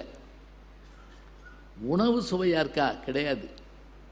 அவர் சொன்னார் பாருங்க, எத்தனை தான் நீங்க எது பண்ணாலும் இனிப்பு நீங்க அதிகமா சாப்பிட்டீங்கன்னா அதுக்கு எத்தனை மாத்திரை சாப்பிட வேண்டியிருக்கு. அது எவ்வளவு கொடுமையானது. சுகம் என்பது இல்லை, சுமைதான் சொல்லியிருக்காங்க. சரி, சொன்னா சொல்லிட்டு போங்க. இந்த அடுத்த அணி அதனுடைய பேச்சாளர் பூங்கொடி அவர்கள் வருகிறார்கள். வாழ்க்கை சுகமானது தான் என்று பேச வாங்க. தொன்று நிகழ்ந்தது அனைத்து உணர்ந்திடும் சூழ்களை வாணர்களும் இவள் என்று பிறந்தவள் என்று அறிய முடியாத பழமையும் பெருமையும் வாய்மையும் தூய்மையும் கொண்ட என்னுயிரான் தமிழுக்கு முதல் வணக்கம். தாயினும் சால பறிந்து எங்களை வழிநடத்தக்கூடிய நடுவர் அவர்களே, CKK அறக்கட்டளை நடாத்தி கொண்டிருக்கக்கூடிய சான்றோர் பெருமக்களே, திரளாக கூடியிருக்கக்கூடிய ரசிக பெருமக்களே, பட்டி மண்டபத்தின் பாங்கறிந்து ஏறி இருக்கக்கூடிய பேச்சாளர் பெருமக்களே, உங்கள் அனைவருக்கும் தமிழோடு சேர்ந்த முதற்கண் என்னுடைய வணக்கங்களை தெரிவித்துக் கொள்கின்றேன். கொரோனா பீரியட்ல ஒரு 108 ஓட்டுறவர், இது எல்லாரும் நம்மளும் கேட்டிருப்போம். அந்த ஆடியோ எல்லாத்துக்கும் கண் கலங்க வச்சுச்சு. ஒரு 108 ஓட்டுற ஒரு வாலிபன், அவங்க அம்மா அப்பா செல்போன்ல பேசுறாங்க. தம்பி, நீ வீட்டுக்கு வந்துருப்பா, கொரோனா வந்தா உயிரோட இருக்க மாட்டாங்களாமாப்பா, ஒரே ஒரு பையன்தான்ப்பா நீ இருக்க, நீ வந்துருப்பான்னு கெஞ்சுறாங்க. அந்த பையன் சொல்றா, அம்மா எனக்கு ஒண்ணும் ஆகாதுமா, அப்பா அம்மா அவங்க 2 பேர்த்தை விட இங்க இத்தனை ஆயிரம் அப்பா அம்மாவை நான் காப்பாத்துறேன் பாருமா, அதுதான் எனக்கு சுகமாக இருக்கிறது என்று அந்த இளைஞன் சொன்னான். நான் எண்ணி பார்த்தேன், என ஈன்ற தந்தைக்கும் தாய்க்கும் மக்கள் இனமீற்ற தமிழ்நாடு தனக்கும் என்னால் திணையளவு நலமேனும் கிடைக்கும் என்றால் செத்தொழியும் நாள் எனக்கு திருநாளாகும் என்று பாண்டியன் பரிசிலே பாரதிதாசன் சொல்லியிருப்பாரு. அதுதாங்க சுகம். இன்னைக்கு பாருங்க, திருவிழா வந்துருச்சு, எத்தனை சுகம். திருவிழா வந்துருச்சு, எல்லாரும் தன்னுடைய சொந்த ஊரை நோக்கி ஓடுறாங்க. பஸ் டிக்கெட் கிடைக்கல, ட்ரெயின் டிக்கெட் கிடைக்கல, ஃப்ளைட் டிக்கெட் கிடைக்கல, ரொம்ப ரஷ்ஷா இருக்கு. ஏன் ரஷ்ஷா இருக்கு? 365 நாட்களில் 360 நாள் இவங்களை போல சுமையை அனுபவித்தாலும் கூட 5 நாட்கள் சொர்க்கத்தை பார்ப்பதற்காக சொந்த பூமிக்கு போறாங்க. பெரியப்பா ஊட்டி விடுறாரு, அண்ணன் ஊட்டி விடுறாரு, தம்பி ஊட்டுறாரு, அந்த குழந்தைக்கு எல்லாருமா சேர்ந்து உட்கார்ந்து சாப்பிடுறாங்க. அந்த குழந்தைக்கு உணவு ஊட்டி விடுறாங்க. நான் எண்ணி பார்க்கிறேன், அவர்கள் ஊட்டுவது அந்த உணவை அல்ல, அவர்களுடைய பாசம் என்ற உணர்வுகளை என்று சொன்னால் சுகம் என்பது நாம் எடுத்துக்கொள்ளக்கூடிய முறையில் தான் இருக்கிறது. லட்டை கொடுத்தா கூட நான் அழுதுட்டே தான் சாப்பிடுவேன், இவங்கள மாதிரி சொன்னா ஒண்ணுமே பண்ண முடியாதுங்க. இனிப்பை இனிப்பாகத்தான் உண்ண வேண்டும். கசப்பான மருந்து கூட நமக்கு நோயை தீர்க்கிறது என்று எண்ணி உண்டால் அதுவும் சுகமாகத்தான் இருக்கும் என்று சொல்லி இன்றைய மனித வாழ்க்கை சுகமே சுகமே என்று சொல்லிக்கொண்டு என்னை பேச வைத்த தமிழுக்கும் செவிமடுத்த உங்களுக்கும் நன்றி கூறி விடைபெறுகிறேன். நன்றி, வணக்கம். ஆப்பிள் ஜூஸை குடிங்க. உண்மையிலே பெரிய மகிழ்ச்சியா இருக்கு. என்ன அப்படின்னு கேட்டா, பேச்சாளர்களை இவ்வளவு தூரத்துக்கு வரவேற்று சிறப்பித்து சில இதுல துண்டு போட மறந்துடுவாங்க, நான் பார்த்துருக்கேன். அதை ஒருத்தர் ஞாபகப்படுத்தி விட்டாரு. எப்படி துண்டு போடாம விட்டுட்டாங்க, அதை போன்ல மைக்லேயே சொல்றாருங்க. நான் இங்கு பல முறை வந்ததுண்டு, உங்களை பார்த்ததுண்டு, என் பேச்சை நீங்கள் கேட்டதுண்டு. அப்புறம் போட்டாங்க, துண்டு கொண்டு போட்டாங்க. ரொம்ப அருமையாக எங்களை உபசரிக்கின்ற பெருமக்களை வாழ்த்தி பூமுடி அவர்கள் அழகா பேசுறாங்க. எனக்கு பெரிய மகிழ்ச்சியா இருக்குது. நான் பார்த்து வளர்ந்த பிள்ளையா இருக்குது. முதல் கூட்டத்தில் பேசுறப்ப என்ன பாடுபட்டாங்கன்னு எனக்கு தெரியும். இன்னைக்கு நானே வியந்து பார்க்கிற அளவிற்கு தன்னை வளர்த்து கொண்டிருக்கிறார்கள். அவர்கள் பல்லாண்டு வாழ வேண்டும் என்று தமிழ் அவர்களுக்கு எல்லா பெருமையும் தர வேண்டும் என்று வாழ்த்தி, நான் சொல்லி முடிக்கிறதுக்குள்ள சொன்னாங்க பாருங்க, பூங்கொடி மாதிரி இருந்த நீங்க அப்படின்னு சொன்னே பூங்குன்று மாதிரி ஆயிட்டு அப்படின்னாங்க. ஏமா உங்க அணியில் யாராவது ஓடிக்கிட்டே இருப்பாங்களா? அப்படியா? ஓடி ஓடி உழைக்கணுமா? ரொம்ப நல்ல கேள்வி கேட்டாங்க. அதாவது கஷ்டங்கள்னு இருந்தா கூட அந்த கஷ்டங்களின் போது கூட பிறருக்கு உதவ வேண்டும் என்று நினைத்தால் அந்த கஷ்டம் கூட மாறி போகும். அவர் சொன்னாங்க பாருங்க, ஆம்புலன்ஸ் ஓட்டக்கூடியவர் அந்த நேரத்தில் கூட அப்பா அம்மாவுக்கு என்ன சொல்றாரு, நான் போய் 4 பேரை காப்பாற்றுறேன், நல்லதானப்பா. எவ்வளோ பெரிய விஷயம். அதுவும் அந்த கொரோனா நேரத்தில் மருத்துவர்களும் முன்கள பணியாளர்களும் உண்மையிலேங்க போருக்கு போகிறவன் பயந்து போவான், என்ன ஆகுமோன்னு. இவர்கள் அந்த போர் மாதிரியே போனாங்க, ஜெயிச்சு காட்டினாங்க.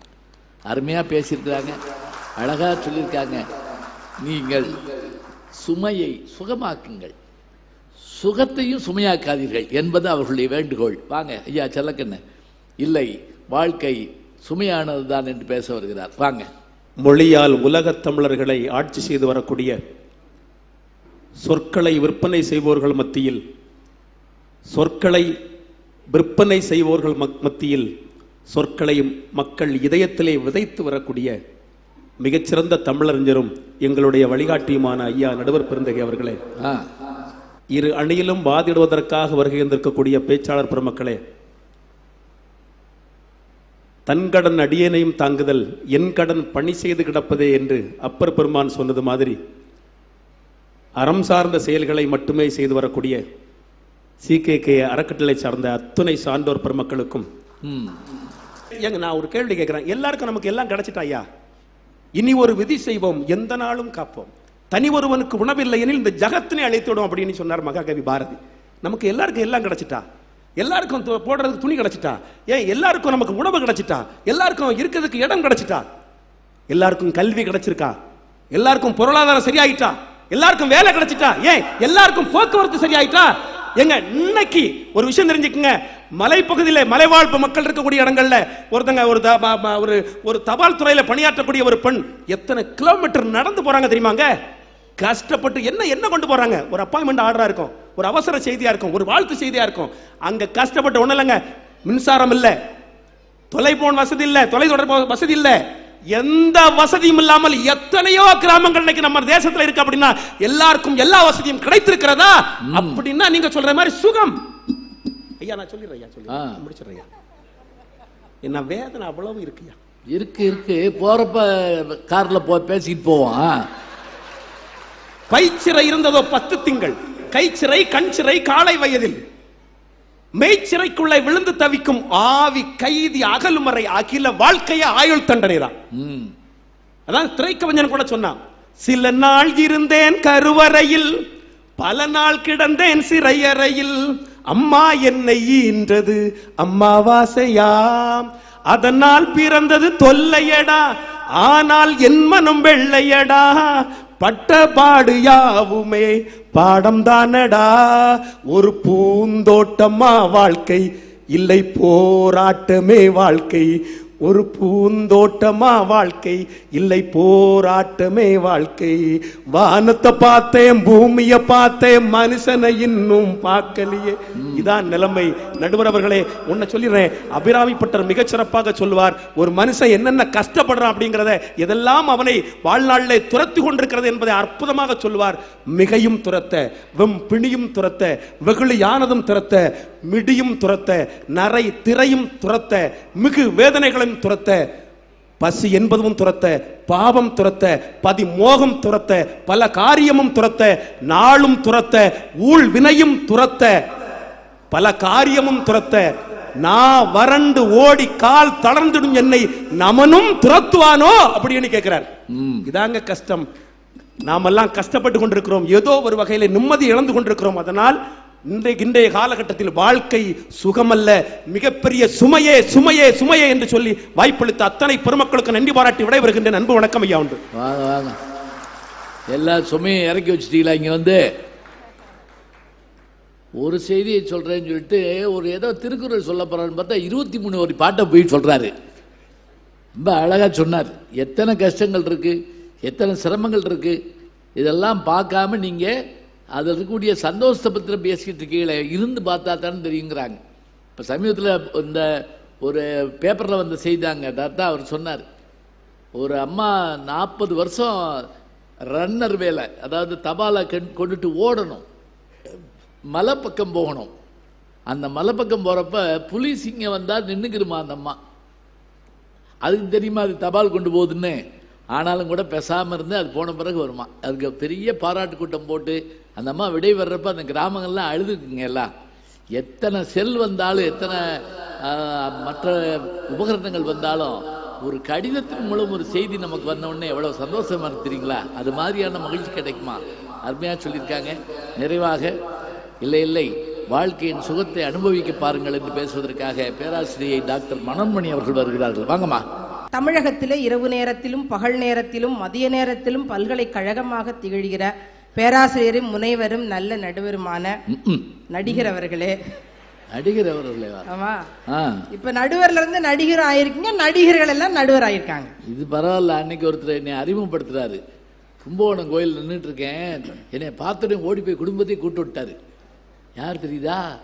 பட்டிமன்றத்தில் நடுவரா நடிக்கிறவரு. நான் இந்த கூத்தை எங்க போய் சொல்லுவேன்? பட்டிமன்றத்தில் நடுவரா நடிக்கிறேனா?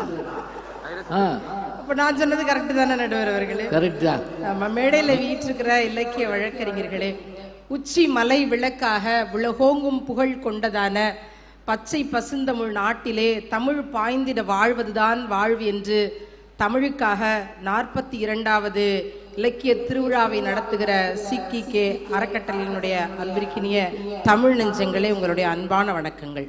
எங்க மகாசுந்தரன் ஒரு முறை வீட்டுக்கு வந்திருந்தாரு. கிரிக்கெட் ஓடிக்கிட்டு இருந்துச்சு. கிரிக்கெட் ஓடிக்கிட்டு இருந்தா கிரிக்கெட்ல அவன் 100 அடிக்கலன்னா எங்களை திட்டுறாரு. இவனெல்லாம் யாரு கிரிக்கெட்ல சேர்த்தா? எங்களை கேட்டுக்கிட்டா சேர்த்தாங்க. இவனெல்லாம் யாரு கிரிக்கெட்ல சேர்த்தா? வந்த உடனே விட்டுறானே அப்படின்னு வந்தவன் எங்களை திட்டுறாரு.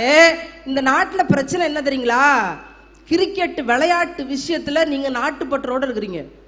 கிரிக்கெட் விளையாட்டு விஷயத்துல நாட்டுப்பற்றோட இருக்கிறீங்க. நாட்டுப்பற்று விஷயத்துல விளையாட்டா இருக்கிறீங்க. அவ்வளவுதான் பிரச்சனை. இப்போ சுதந்திரம் எவ்வளவு கஷ்டப்பட்டு வாங்கினார்கள். நீங்க இன்னைக்கு வேற நாட்டுக்கு போனா தாங்க நம்ம நாட்டினுடைய அருமை தெரியும். இங்கெல்லாம் ஸ்பீட் பிரேக்கர்னு ஒண்ணு எதுக்கு போட்டுறாங்க? வேகத்தடைனா அந்த இடத்துல வந்தோம் உன் வேகத்தை குறைச்சு போகணுங்கிறதுக்கு தான் வேகத்தடைய போட்டிருக்கு.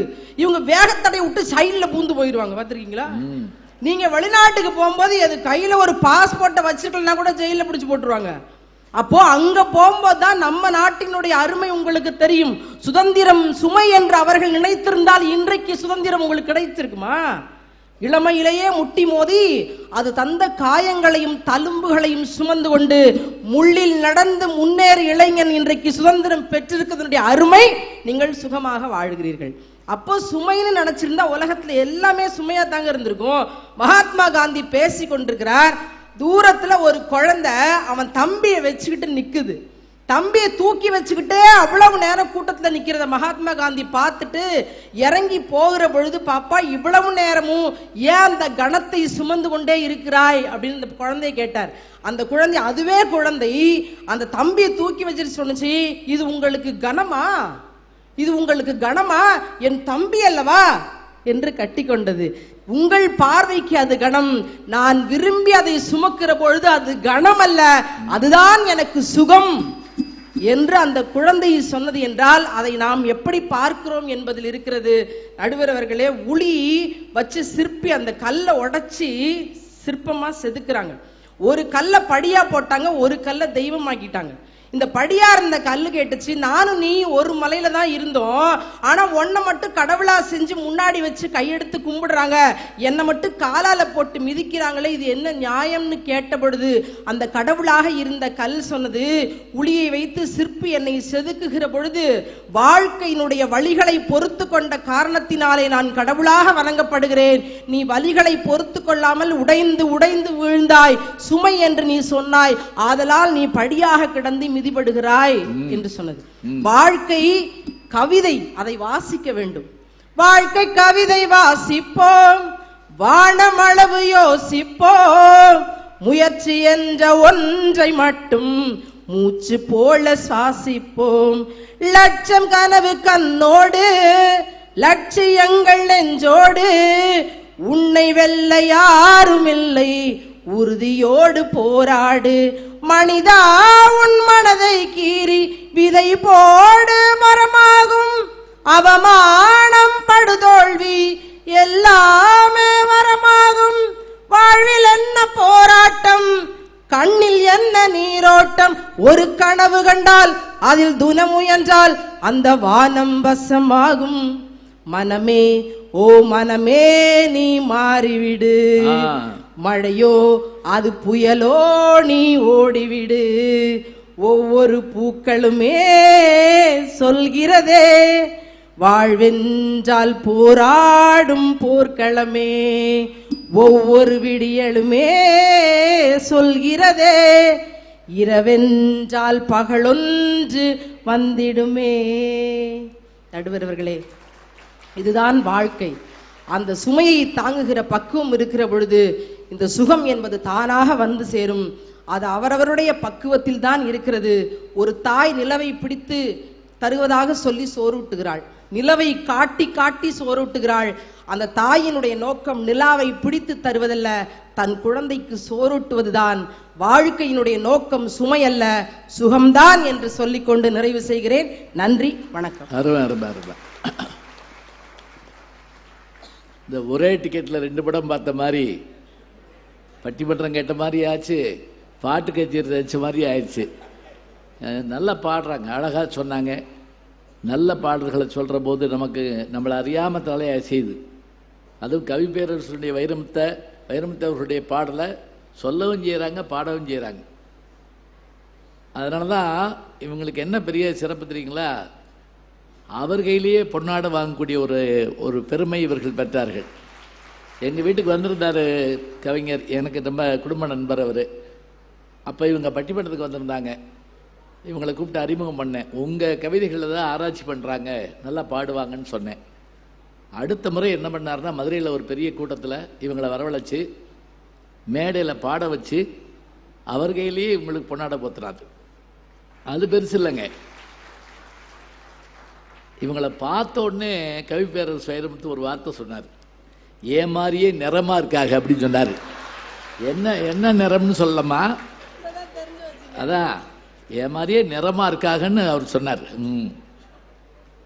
ரொம்ப அற்புதமான விஷயத்தை அழகாக பேசிய மனோன்மணி அவர்களுக்கு என்னுடைய பாராட்டை சொல்லி, அணியிலே பேசுகிற அத்தனை பேருக்கு நன்றியை சொல்லி, எல்லாத்துக்கும் மேலே என்னன்னு கேட்டிங்கன்னா, பட்டிமன்றம் ஆரம்பித்து ஏறத்தாழ 2.5 மணி நேரம் ஆயிடுச்சு.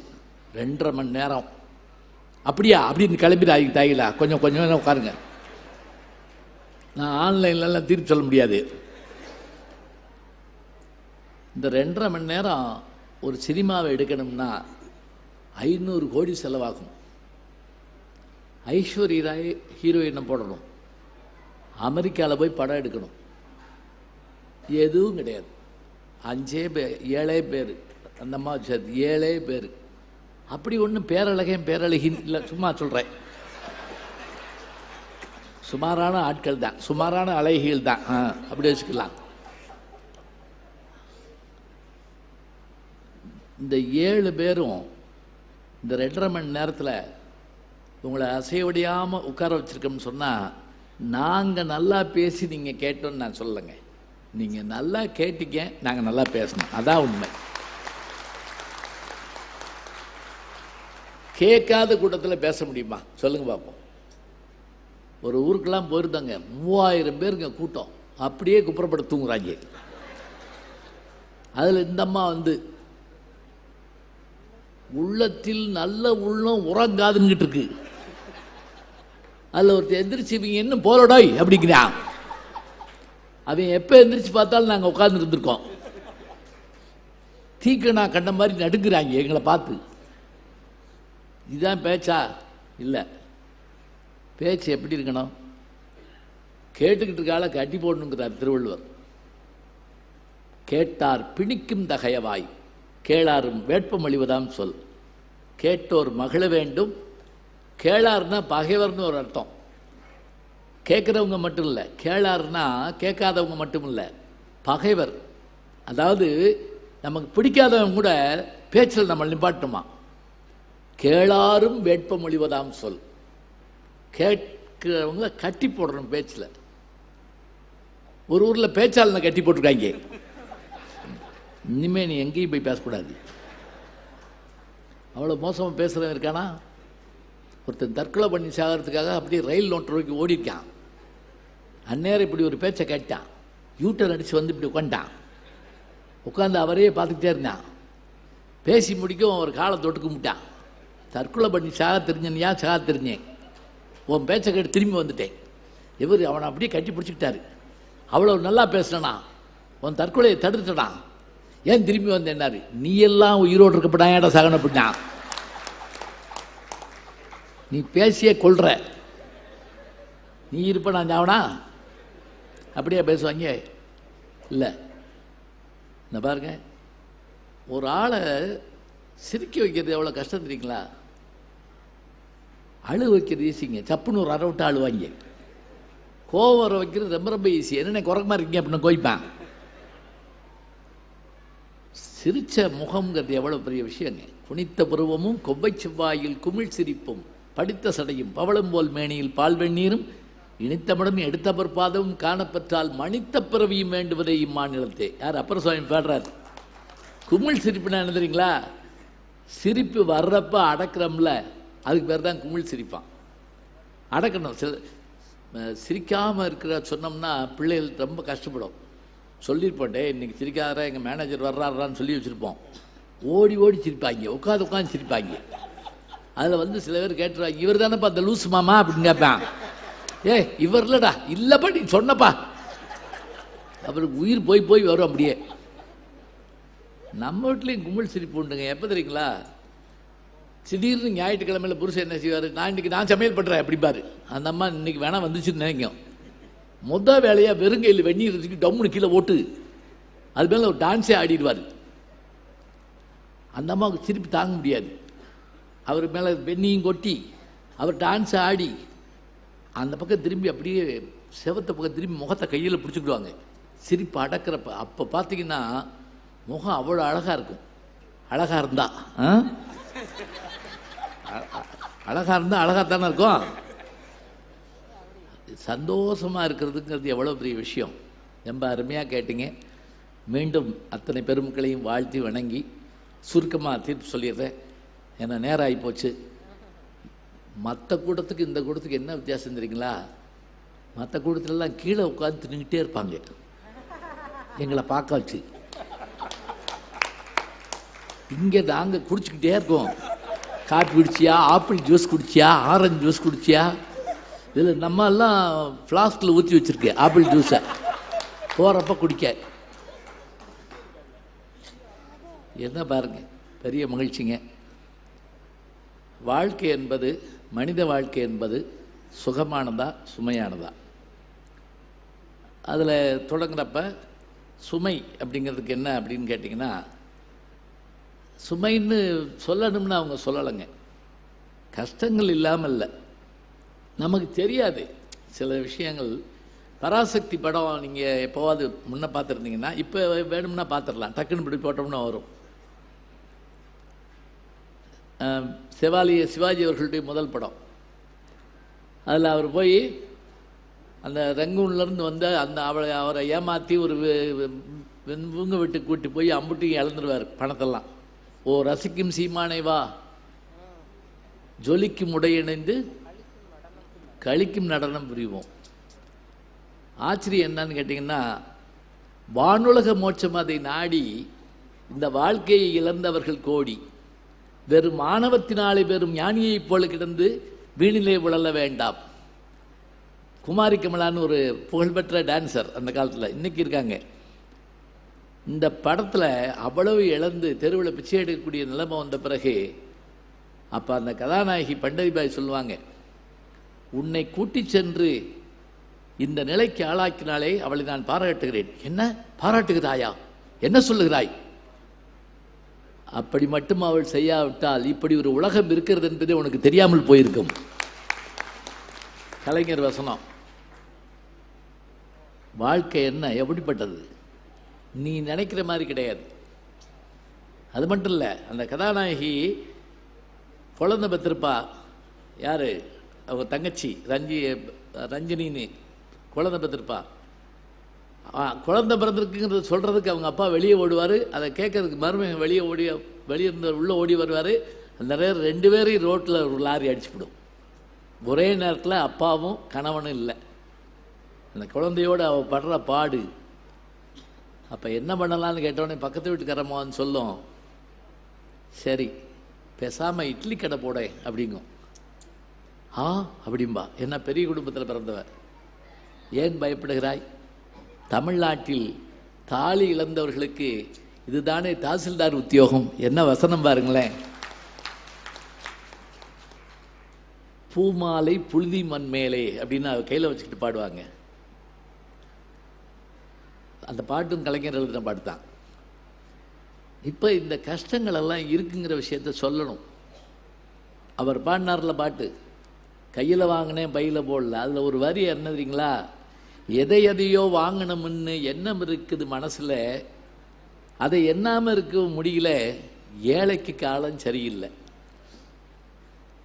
என்ன கிருஷ்ணன் பழைய பாட்டில் பாடுவாருங்க, காணாத காட்சியெல்லாம் கண்டேண்டி, கையில் காசு இல்லாம வாங்காமத்தான் வந்தேண்டி அப்படிம்பாரு. காணாத பொருள் எல்லாம் கண்டாராம், ஆனா வாங்கலாம்னா காசு வேணும்ல. இல்லை, சுமை என்பது இதுதான். மன அழுத்தம்.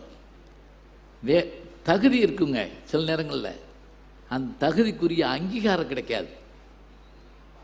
நமக்கே தெரியும்.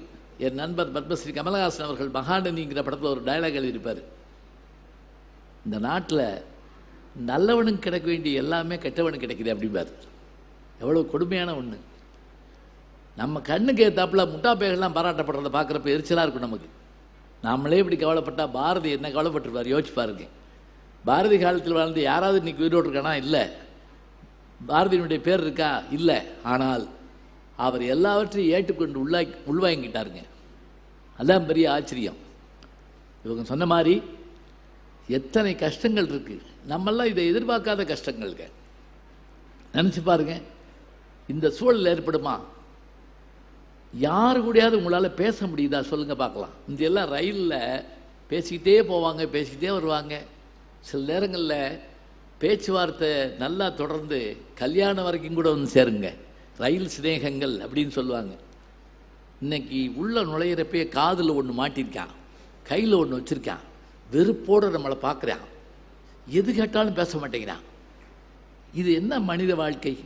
ஒருத்தரோடு ஒருத்தர் பேசி சகஜமாக இருக்கிறதுக்கு இல்லை. அது உட்கார்றப்ப இப்படி உட்காந்துக்கிறாங்க, மேலே பட்டுருமா, அப்படி பட்டுருமா, இப்படி பட்டுருமா. இது நமக்கு ஒரு எரிச்சலையும் கோபத்தையும் மூட்டுது. அழகா சந்தோஷமா இருக்கக்கூடிய நிலை மாறி மன அழுத்தம் ஏற்படுகிறது. வேலை கிடைக்கலங்கிற விஷயத்த தினம் பார்க்கணும். நான் சென்னையில் பார்த்துருக்கேன். தினம் வேலைக்கு போகிறப்ப காலையில் அந்த அசிஸ்டன்ட் டைரக்டர்ஸ்லாம் படுற பாடு இருக்கு பாருங்க. அப்பாடி, துணை இயக்குனர்கள் ஒரு படம் ஜெயிக்கிறதுக்கு இயக்குனருக்காக காரணமாக இருக்கலாங்க. அவருடைய 22 துணை இயக்குனர்கள் காலையில் குளிச்சுட்டு சடசடம் மாட்டு 3 மணிக்கு எந்திரிச்சு போக வேண்டியிருக்குங்க. அசோகம் திருன்ற ஒரு எழுத்தாளர் 18வது அச்சக்கோடுன்னு ஒரு நாவலும் இன்னொரு நாவலும் எழுதியிருப்பார் சினிமா உலகத்தை பற்றி. அதில் என்ன கஷ்டங்கள்ங்கிறத பார்ப்பான். பணம் இருந்துட்டா எல்லாம் போதுமா? இல்லையே. பணத்திற்கு அப்பாலும் சில கஷ்டங்கள் உண்டு. மனநாள் ஏற்படக்கூடிய வருத்தம், தாங்க முடியாத சுமைகள். நம்ம தான் பார்த்துக்கணும், நம்ம தான் பொறுப்பு, நம்ம கையில் தான் இருக்கு, எல்லாம் பார்க்குறோம்.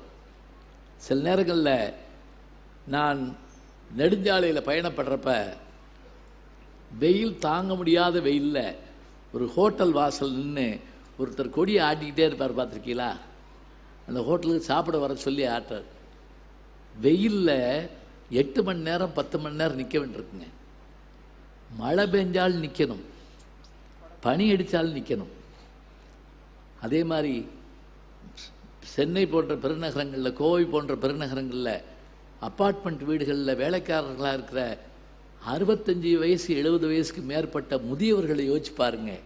இவர் ஒரு காலத்தில் கிராமத்தில் எப்படிப்பட்ட ஒரு பெரிய பணக்காரராக இருந்திருப்பார், எப்படிப்பட்டவராக இருந்திருப்பார், எத்தனை பேரை கட்டி மேய்ச்சிருப்பார். இன்னைக்கு இங்கே வந்து நிற்கிறார். நல்லா யோசிச்சு பாருங்க. அவர் ஓடி திருடனை பிடிச்சிட முடியுமா? திருடனே வந்தாலும் அவரால் பிடிக்க முடியுமா? சொல்லுங்க பார்ப்போம். அவன் எங்கே நிற்கிறான்னாவது அவருக்கு தெரியுமா? இல்லை. காலம் எல்லாத்தையும் மாற்றுது. அதுவும் இன்னைக்கெல்லாம் என்ன கஷ்டம் தெரியுங்களா? அதை நான் சுமைன்னு சொல்லலை, பயமாக இருக்கு. ஹோட்டலில் நாம் சாப்பிட போனால் என்ன வேணும்னு சொன்னால் அதை புரிஞ்சுக்கிறக்கூடிய சர்வர் இல்லையேங்க. யோசிச்சு பாருங்க. அன்னைக்கு ஒருத்தன் ஒரு ஹோட்டலில் பார்த்தேன், பிரியாணியை பார்த்துக்கிட்டே இருந்தான். காஃபி கொண்டு வாடினேன் அப்படின்னா நான் பேசுறது அவனுக்கு புரியாது, அவன் பேசுறது எனக்கு புரியாது. சுகர் இல்லாமல் காஃபி கொண்டு வா அப்படின்னேன். சிரிச்சான். சரி, காஃபி இல்லாமல் சுகர் கொண்டு வாடினேன். சரிட்டு போயிட்டான். எதுவும் புரிய போறதில்லை. சுகர் இல்லாமல் காஃபி கொண்டு வானாலும் சரிங்கிறான், காஃபி இல்லாமல் சுகர் கொண்டு வானாலும் சரிங்கிறான். என்ன செய்வோம்? என்ன ஆச்சு நம்ம நாட்டுக்கு? இங்கே மட்டும் இல்லைங்க, ஏர்போர்ட்டில், டோல்கேட்டில், எங்கே போனாங்க நம்ம ஆளுகள்லாம்? எனக்கே புரியலை. பயமாக வேற இருக்கு. இப்போவே இப்படின்னா அடுத்த தலைமுறை என்ன ஆகுமோ தெரியல. யார்கிட்டையும் எதையும் பேச முடியுதா? பிள்ளைய சொன்னபடி கேட்குதா? இல்லை.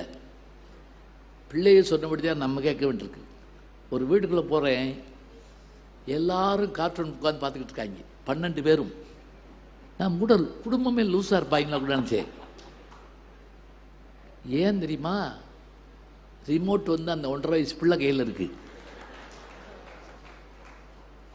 அதை புடுங்கினாங்கன்னா அது அங்க பிரதட்சணம் பண்ணுது, இந்த பக்கம் அந்த பக்கம் உருளுது.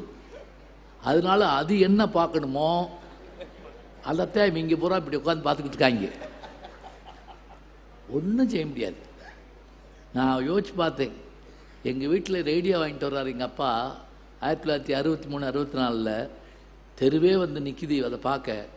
எங்க வீட்டில் அதுக்கு சுடமெல்லாம் காட்டி அப்படி இதெல்லாம் போட்டு பொட்டு வச்சு ரேடியோவுக்கு அதை கண்டுபிடிச்சவங்க கூட மார்கோனி கூட இப்படி இல்லைங்க இப்போ பொட்டு வச்சுட்டு போயிருக்க மாட்டான். அதில் முக்கியமான கண்டிஷன் என்ன தெரியுமா? அது பெரியவங்க மாத்திரம்தான் அதை ஆன் பண்ணணும். நான் தெரியாமல் தொட்டுட்டேன்னு வைங்க, சின்ன பிள்ளைல குடும்பமே ஷிஃப்ட் போட்டு அடிப்பாங்க. நீ ஏன் தொட்டா ஏன் தொட்டா ஏன் தொட்டா. அது 8 வருஷம் கழிச்சு ரிப்பேர் ஆன வந்து அன்னைக்கு கையை வச்சுட்டு சும்மா இருக்க மாட்டாமல் போட்டா அப்படிப்பாங்க. இன்னைக்கு டிவி டெக்கு எல்லாமே எங்கள் வீட்டில் இருக்குங்க, சிஸ்டம் உள்பட. என் பேரை தொட விட மாட்டேங்கிறேன். என்னையே திருப்பி பழையபடி அதே நிலைமை தான் எனக்கு. சிஸ்டத்தில் கை வச்சோம்னா வைக்காத, வைரஸ் வந்துடும். என்னை வைரஸ்ன்னு கண்டுபிடிச்சிருக்கான். என்ன சொல்றது? சாப்பாடு சொன்னாங்க. என் நண்பர் கூட ஒரு அழகா சொன்னார், அம்மாவுக்கு மனைவிக்கு என்ன வேறுபாடு? சுட சுட போட்டா தாய், சுட வச்சு போட்டா மனைவி, அவ்வளவுதான். நல்லவேளை சூடு வச்சு போட்டான்னு அது கூட வரலாம். அவனை நாக்கில் சூடு போடுறான் அப்படி பாங்க முந்தியெல்லாம். முன்னால அந்த குழம்பு வர்றப்பவே இது எங்க அம்மா வச்சது, இது என் மனைவி வச்சது, என் மக வச்சது கண்டுபிடிக்க முடியுங்க வாசத்தை வச்சு. இப்ப சொல்ல முடியுமா? சொல்லுங்க பார்ப்போம். என்னைக்கு ஃப்ரிட்ஜு வீட்டுக்குள்ள வந்துச்சோ அன்னையோட சூடு சொரணம் எல்லாமே நமக்கு போச்சு. சுவை சூடு சொரணம் எதுவும் கிடையாது. ஒரு அம்மா கணவனுக்கு அந்த வத்த குழம்பு ஊத்துச்சு, தொட்டு நாக்கில் வச்சாவே அப்படி சொல்லிட்டு போன மாசம் 15ஆம் தேதி ஒரு வத்த குழம்பு வச்சு இல்ல, அதே மாதிரி இருக்கு. அதேதான் 188 சீரியல் ஓடுது. ஒத்த மனுஷி பாப்பனா குழம்பு வைப்பனா, ஒழுங்கா தின்னு. ஒன்றும் செய்ய முடியாது. இது எங்க போய் சொல்லுவீங்க? இது போய் நம்ம போலீஸ் ஸ்டேஷன் சொல்ல முடியுமா? புளிக்குழம்பு நல்லா இல்லைன்னு. ஏலே முட்டாப்படை இங்க வந்து ஏட்டா சொல்ற, என்ன சொல்லலாம்? அப்ப மனச்சுமை கூடிக்கிட்டே போகுது. எல்லாம் நீங்க சுமைன்னா உடனே தலை சுமை, கழுத்து சுமை, தோல் சுமை அப்படி நினைக்காதீங்க. மன அழுத்தங்கள் ஏற்படுது. 3 வயசுக்காரங்க டென்ஷனை ஏத்தாதீங்க அப்படிங்கிற. அவனுக்கு டென்ஷன் ஸ்பெல்லிங் தெரியுமா? அது மட்டும் இல்ல, எங்க பக்கத்து வீட்டில் பார்த்தேன், அவனுக்கு 2 வயசு இருக்கும். கிரிக்கெட்டை பார்த்துட்டு சொல்றான், என்னை பார்த்து என் லைஃப்ல எப்படி ஒரு விளையாட்டு நான் பார்த்ததில்லை. அவனுக்கு லைஃபே 2 வயசு தான். போன வருஷத்துக்கு முதல் வருஷமே இல்லை. என் லைஃப்ல எப்படி ஒரு விளையாட்டு நான் பார்த்ததில்லை. இதெல்லாம் எப்படி பழகுனா? இது 90 வயசுக்காரன் சொன்னா பரவாயில்ல. அது அப்படி. அதே மாதிரி 98 99 வயசு பாவம் நல்லபடியா தான் போயிருக்கு. அங்க உட்கார்ந்து அழுதுகிட்டு இருக்காங்க. சாகுற வயசாயாது. ஏய் பேசாம ராமா, கோவத்தை கலப்பாம. இதெல்லாம் பார்த்துக்கிட்டே இருக்கும். கல்யாண வீடுகள் நடக்கக்கூடிய கூத்துக்களை சொல்லவே முடியாது. வாசல் நின்று வரவேற்றோங்க. நம்ம பொண்ணு வீட்டுக்காரங்க மாப்பிள்ளை வீட்டுக்காரங்க நின்று யாரையும் காணோம். பூதம் நிக்குதுங்க, பெருசா ஒண்ணு நிக்குது. பன்னீர் தெளிக்கிறதுக்கு பிள்ளைகள் அருமையா பட்டுப்பாவடை தாவணி கட்டி பிள்ளைகள் நிற்கும் அப்படிங்க. அதில் சில பேர் சுற்றி சுற்றி வருவாங்க. 2 தடவை 3 தடவை அந்த பிள்ளை அழகா இருந்துச்சுன்னு வைங்க, இன்னொருக்கு போய் பன்னீர் வாங்கிட்டு வரோம் போவோம் அப்படின்னு போவாங்க. இப்போ ஒரு மிஷின் வச்சிருக்காங்க, அது நம்ம மேல காரி துப்புது, தூ அப்படின்னு. போ என்ன சொல்ல? வரவேற்பு மற்ற எல்லாமே இது வினோதமா வேடிக்கையா விளையாட்டா ஒன்றும் தெரியல. அதே மாதிரி உணவில் வைக்கக்கூடிய பொருள் இருக்குல்ல, சில வீடுகளில் புதுசு புதுசாக இந்த இதுகளை கொண்டு வந்துடுறாங்க. அதை திங்கிறதா துப்புறதா மெல்றதா. ஒரு ஸ்வீட்டில் அங்கே வெத்தலை மாதிரி இருந்துச்சு, வெத்தலை மாதிரி இருக்குது, பாக்கு மாதிரி இருக்குது, சாப்பிட்ட பிறகு போடுறதா நான் பக்கத்தால் பார்த்துக்கிட்டே சாப்பிட்டேன். அவன் என்ன செய்யறானோ அதை நம்ம செய்வோம்னு. அவன் அம்பட்டியும் ஒன்னாக்கி மேலே தூக்கி போட்டான். தனித்தனியெல்லாம் திங்கலை, என்னத்துக்கு வம்பு அப்படின்னு சொல்லி இப்படி மேல் நோக்கி எரிஞ்சாம பாருங்க. நியூட்டன் விதி தோச்சு போச்சு. அந்த இடத்துல நியூட்டன் விதி என்ன, எல்லாமே கீழ் நோக்கி வரும்ன்றான். இவன் அம்பட்டி மேல் நோக்கி எறிறான். அதில் சில சமயம் பார்த்துருக்கீங்களா, நம்ம போய் கல்யாண வீடுகளில் சாப்பிட்றப்ப சில பேர் சாப்பிட்ற அவசரத்தை பார்த்தா நமக்கு பயமாக இருக்கும். நம்ம இலைக்கு வந்துருவாங்களோன்னு பயமாக இருக்கும். அப்படி இப்படி அலசி எல்லை மீறிய பயங்கரவாதம்னு கேள்விப்பட்டிருக்கீங்கள, இது எல்லை மீறிய பயங்கரவாதம் இருக்கத்தான் செய்யுது.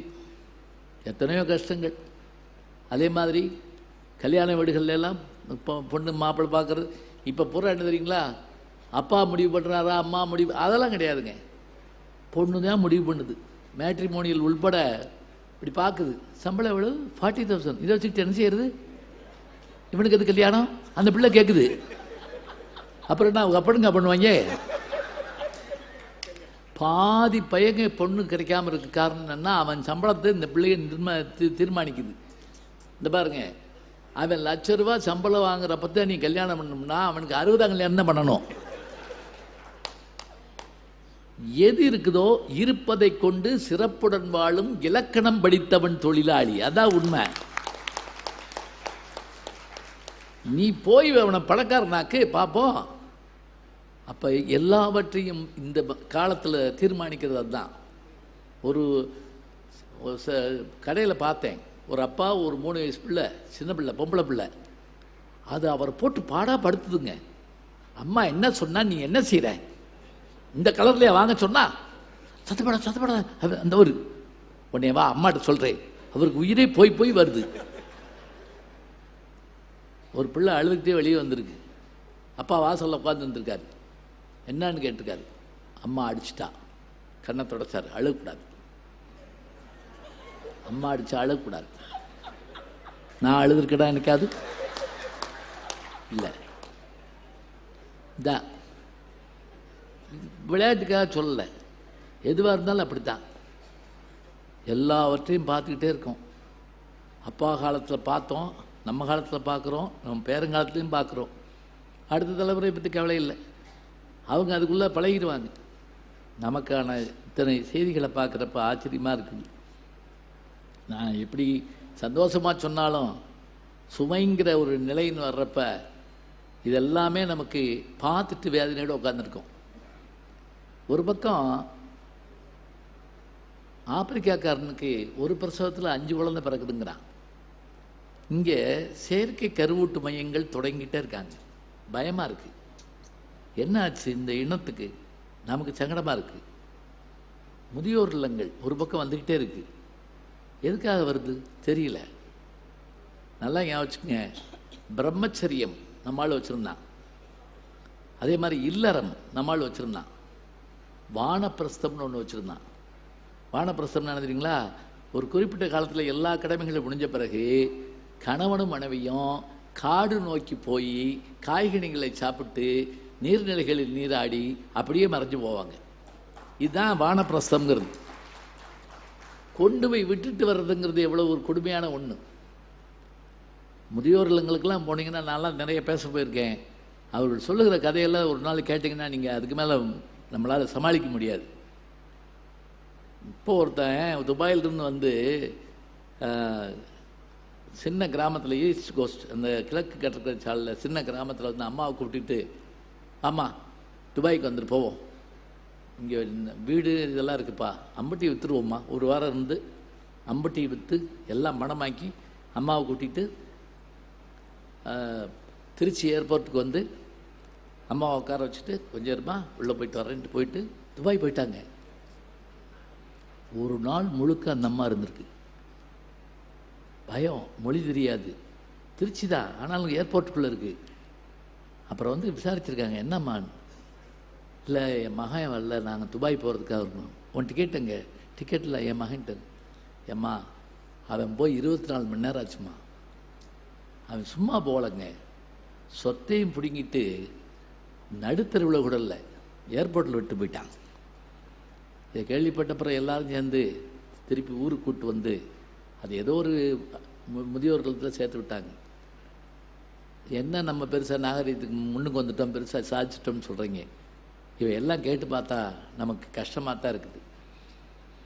இவையெல்லாம் இருக்கிற வாழ்க்கையில், மனித வாழ்க்கையில் சுகம் என்பது எது? சுமைதான் அப்படின்னு இல்லை இல்லை இல்லை உட்காருங்க.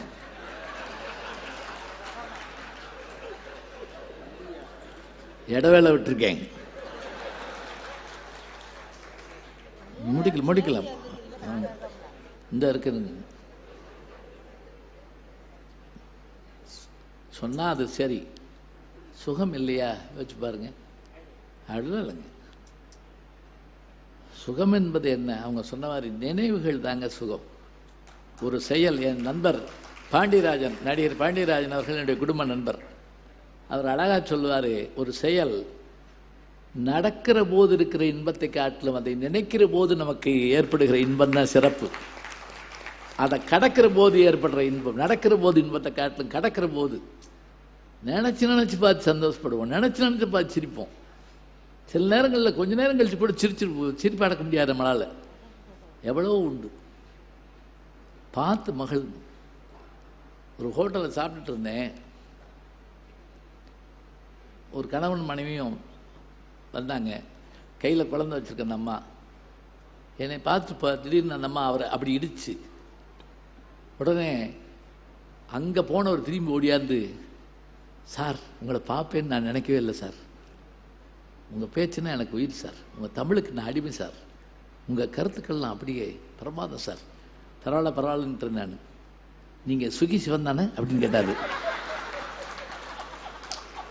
நான் ஒன்றும் சொல்லலை. அதுக்குள்ள அந்த அம்மா சனியா வாடா இங்க ஒரு ஓடினார். அது காதில் என்னமோ சொல்லிச்சு, திருப்பி ஓடியாந்தார். சார் மன்னிக்கணும், தப்பா சொல்லிவிட்டேன், ரொம்ப மன்னிக்கணும்.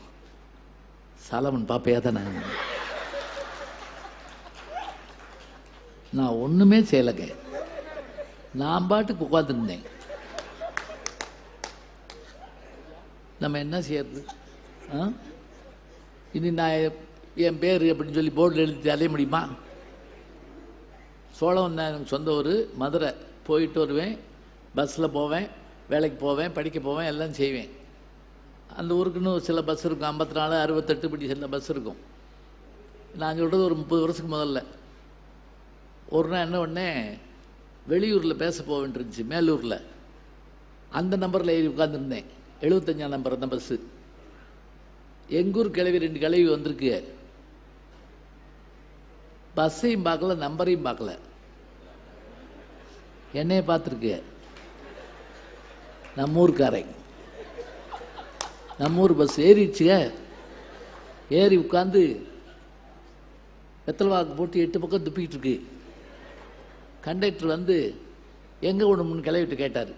2 சோழம் வந்தான். அவருக்கு கடுப்பு தாங்க முடியல. முதல் டிக்கெட்டு எப்படியா சோழம் வந்தான், போகாது போகாதா, இந்த அவனே ஏற்றிருக்க என்னை காமிச்சு. அவரு நான் எவனையும் ஏற்றுவேன், நல்ல வேளை எந்த நாயை ஏற்றுவேன்னு அவர் சொல்ல வந்திருப்பார் நினைக்கிறேன். ஏதோ மனசுக்குள்ள சொல்றாரு, இறங்கு. போறப்ப அந்த கிளவி 2 பேரும் சும்மா போலங்க, என்னைய வஞ்சிட்டே போகுதுங்க. படிச்சிருக்கேன் பார், நம்பர் பார்த்து யாரும் தெரியாம. இது நான் ஒவ்வொரு நாளும் பஸ் ஸ்டாண்ட் கத்த முடியுமா? இன்று ஈரோடு சென்று வருகிறேன், இன்று பெருந்துறை போய் வருகிறேன். இதை எப்படி சந்தோஷமா ரசிச்சிருப்பேன் தெரியுமா? நான் இது நடந்து 30 வருஷம் ஆச்சுல்ல, இன்னைக்கு நடந்த மாதிரி இருக்கு பார்த்தீங்களா? இது வேணுங்க வாழ்க்கையில் நமக்கு. வேற என்ன வேணும் சொல்லுங்க பார்ப்போம். சிவபெருமான் கிருபை வேண்டும், வேற என்ன எனக்கு வேண்டும்? பாகவதர் கேட்பார். நமக்கான மகிழ்ச்சி என்பது எல்லா இடத்துலையும் இருக்கும். குழந்தைகளோட பேசுறப்ப மகிழ்ச்சி, மனைவியோட பேசுறப்ப மகிழ்ச்சி. முதலிரவுல கணவன் மனைவிட்ட கேட்டான், என்னை உனக்கு பிடிச்சிருக்காரு, நீ பிடிச்சன்னா பிடிக்கல, என்ன கல்யாணம் கதவை சாத்திட்டாங்க. அந்த பிள்ளை செல்லம்மா போ பைத்தியம் அப்படின்னு இருக்கு, உனக்கு எப்படி தெரியும் அப்படின்னு இருக்கா. நீங்க இருந்த அதே ஆஸ்பத்திரியில் தான் நான் இருந்தேன். குடும்பம் சூப்பரா இருக்கும். எதா இருந்த ரசிக்க தெரிஞ்சா போதுங்க. கணவன் மனைவிக்குள்ள இருக்கக்கூடிய அந்த நல்ல விஷயங்கள் இருக்குல்ல, அடையாப்பா. ஒரு மனைவி கணவன்கிட்ட கேட்டாங்க, ஏங்க சொர்க்கத்தில் நம்ம ரெண்டு சேர்ந்திருக்க முடியாதாம்ல. அவன் சிரிச்சிருக்கான், ஏ லூசு, அதனாலதான் அதுக்கு சொர்க்கம்னு பேரு, உடனே கூட்டு போகலாங்க. அந்த அம்மா கொஞ்சம் பிபி ஏறிடுச்சு. அப்படி சொர்க்கத்தில் என்ன மாமா இருக்குன்னு கேட்டுச்சு. என்ன அப்படி கேட்ட? ரம்பா, ஊர்வசி, மேனகை, திலோத்தமையெல்லாம் நான் போன உடனே மாமா மாமான்னு ஒடியார் வலுக. நான் எங்க போவேன், நீ நரகத்துக்கு தான் போவ. அந்த அம்மா விட மாட்டேங்குது. அப்படி நரகத்தில் என்ன மாமா இருக்கும்? நரகத்தில் குரங்குதான் இருக்கும். நம்ம புருஷன் முதுகுல ஒரு அடி, போக மாமா, உங்களுக்கு மட்டும் இங்கேயும் அழகி அங்கேயும் அழகி, எங்களுக்கு மட்டும் இங்கேயும் குரங்கு அங்கேயும் குரங்கா. எனத்துக்கு பேசாம வாய வச்சுட்டு சும்மா வந்து சொர்க்கத்தில் நம்மளை கூப்பிட போறாங்க. எங்க சொர்க்கம் எவனாவது பார்த்து கடலில் போயிட்டு வந்து பேட்டி கொடுத்துருக்கானா? தம்பா உருவசி அதெல்லாம் எப்படி கிளவி எவன் கண்டா? எது சொர்க்கம் தெரியுங்களா? ஒத்த சிந்தனையாளர்கள் ஒன்றாக அமர்ந்து தமக்குள் இனிமை மொழியை பேசிக் கொள்வார்களே, ஆனால் அது சொர்க்கம்னா. நாலடியார்னு ஒரு நூலில் இருக்கு இந்த பாட்டுங்க. ஒத்த சிந்தனையாளர்கள், எனக்கு தெரிஞ்சு நானு, எழுத்தாளர் சுஜாதா, கமலஹாசன் அவர்கள், கிரேசி மோகன் 4-5 பேர் உட்கார்ந்து பேச ஆரம்பிச்சோம்னா மாறி மாறி மாறி பந்து கை வர மாதிரி ஜோக்குகள் அப்படியே அந்த பேனை குலுங்குங்க. என்ன மகிழ்ச்சிங்கிறீங்க. சில பேர்த்து இவ்வளவு ஈஸியா பேச முடியுமா? முடியாதுங்க. எது பேசினாலும் சில பேர் மறுத்து பேசுவாங்க. அவங்க எப்படி பேசுவீங்க? ஒரு தடவை நான் சென்னையிலிருந்து நாகப்பட்டினம் போறதுக்கு ஒரு பஸ்ல ஏறி உட்காந்துருந்தேன். பக்கத்தில் என் பக்கத்தில் உட்கார்ந்து நான் சும்மா விளையாட்டு கேட்டேன், என்ன வெயில் இப்படி அடிக்குது? அப்புறம் எப்படி அடிக்கும் அப்படின்னா, ஐயோ இவனோட நாகப்பட்டினம் வரைக்கும் எப்படி அப்போ போறோம்னு யோசிச்சேன். எது சொன்னாலும் இல்லை இல்லைன்னா என்ன பண்ணுவீங்க? எந்த பக்கம் போனாலும் கேட்டு போட்டாங்கன்னா எப்படி ஆகும்? மகிழ்ச்சி வேணுங்க. அதை எப்படி நினைக்கணும்? அதை சுகமா நினைக்கணும். இப்ப என்கிட்ட கேட்பாங்க, உங்களுக்கு ஹியூமர்லாம் எங்க கிடைக்குது? என்ன கடையில கிடைக்கும் போது இல்லை. நகைச்சுவையை படிச்சு நகைச்சுவை பேசுறது இல்லைங்க, தெரிஞ்சு வச்சுக்கோங்க. இப்ப மாடு இருக்கு, மாடுக்கு பால் வச்சா பால் கறக்குறோம் இல்லையே, புண்ணாக்கு வச்சு பருத்தி கொட்டை வச்சு நம்ம வக்கீல வச்சு புள்ள வைக்கிறோம், அது பாலா தருது. அனுபவங்கள் நகைச்சுவையாக உள்ள போய் வெளியே வருது, அவ்வளவுதான். அது வேணும். அந்த சந்தோஷம் கிடைக்குமா சொல்லுங்க பார்க்கலாம். அவங்க சொன்ன மாதிரி சில பேர் சொர்க்கத்தை நரகமாக்குவான். குற்றாலத்தில் குளிச்சுக்கிட்டு இருக்கோம், நல்ல நிலா வெளிச்சம், ஐந்தருவியில் குளிக்கிறோம். நண்பர்களோட டூர் போறது ஒரு சந்தோஷங்க, குடும்பத்தோட போறது ஒரு சந்தோஷம். இதுல சிக்கல் என்ன தெரியுமா? தேவையில்லாத சில பேர் அதுல வந்துருவாங்க. அந்த வட்டம் அப்படி மாட்டணும். அதுல வந்தவன் யாருன்னு கேட்டா, அவன் யாருன்னு எனக்கு தெரியாது. நண்பனுக்கு நண்பனுக்கு நண்பனுக்கு நண்பன். அவன் எங்கிட்ட இருந்தோ வந்திருக்கான், ஒண்ணு விட்ட சகோதரி மாதிரி வந்துட்டான். ஐந்தருவில் குளிச்சுக்கிட்டு இருக்கோம், அவன் வந்துட்டான். வந்து எல்லாரையும் பார்த்து, வாங்க இட்லி கடை பூட்டிடுவாங்க, இட்லி கடை பூட்டிடுவாங்கன்னு சொல்லிட்டே இருக்கான். ஏன் போடா அப்படின்னு சொல்லிட்டு நாங்கள் குளிச்சிட்டோம். கடைசியில் இட்லி கடையை பூட்டி விட்டாங்க. மண்ணை வாரி தூத்துறேன் அங்கே மேலே. உங்களை நம்பி வந்தானே, இட்லி போச்சு. நான் அவனை கூப்பிட்டு கேட்டேன், நீ இட்லியே தின்னது இல்லையா? அவன் என்னைய கேட்டா, நீ குளிச்சதே இல்லையா? நான் குளிச்சிருக்கேனப்பா, குற்றாலத்தை குளிச்சது. நான் இட்லி தின்னுருக்கேன், குற்றாலத்தில் தின்னது இல்லையா? அவனை என்ன பண்ணுவீங்க? அந்தந்த இடம் 2000 வருஷத்துக்கு மேல சொன்னாங்க அவையார். நாடா இருந்தன, காடா இருந்தன, மேடா இருந்தன, பள்ளமா இருந்தன, எங்க மனுஷன் நல்லவனோ அந்த இடம் சொர்க்கம்டா, மத்த இடம் நரகம்டா. நாடா கொன்றோ, காடா கொன்றோ, அவளா கொன்றோ, மிசையா கொன்றோ, எவ்வளி ஆடவர் நல்லவர் அவ்வளி நல்லை வாழிய நிலனை, இதுதான் உண்மை. எங்கே மகிழ்ச்சி இருக்கணும் அதை எடுத்துக்கிற இதை பொறுத்து தான் இருக்கு. அந்த சந்தோஷம் கிடைக்குமா? மனிதனாக பிறப்பதும், அதனால தான் அவர் மனித பிறவி வேண்டுவதே மாநிலத்தினர் நம்மளால தான் புரிஞ்சுக்கிற முடியும். இப்போ நம்ம பேசுகிறத கேட்டு அந்த பக்கம் போகிறவர் அப்படியே வந்து இங்கே வந்து உட்காந்து கேட்கலாம், கேட்க முடியும். எருமாடு ஒன்று போது ஐ ஞான சம்பந்தம் அப்படின்னு வருமா? அது இங்கே இலை இருந்தால் தின்ட்டு போயிடும், அவ்வளோதான். நமக்கு அதனுடைய தன்மை தெரியணுங்க. வாரியார் சாமி பேசுகிற கேட்டு பார்த்தீங்கன்னா, அடே அப்பா ஒரு தடவை அழகாக சொன்னாருங்க, இந்த இதுலேயே நம்ம மொழி மாதிரி இனிய மொழி என்ன இருக்குது? அவர் சொன்னபோது கூட எனக்கு புரியல, ஆனால் அதை நான் அனுபவித்து பார்த்தேன். எப்போ தெரியுங்களா? திட்டினா கூட தமிழில் திட்டினா முருகப்பெருமான் நம்மளை வாழ வைப்பாரான். அது எப்படி நம்புறது? எப்படி நம்புறதா? 30 வருஷத்துக்கு முதல்ல டெல்லிக்கு போயிருந்தோம், பட்டிமன்றத்துக்கு தான். தமிழ் சங்கம் இருக்குங்க. இப்போ இறங்கியாச்சு ரயிலில், கடும் பனி. எல்லாம் சரியா இருக்கான்னு கேட்டேன். எல்லாம் சரியா இருக்கு, கொண்டு வந்து அட்ரஸ் காணோம்னா ஒருத்தன் என் கூட வந்தவன். அப்படி ஆளுகிறேன் என் கூட வருவாங்க. அப்ப அப்ப அப்ப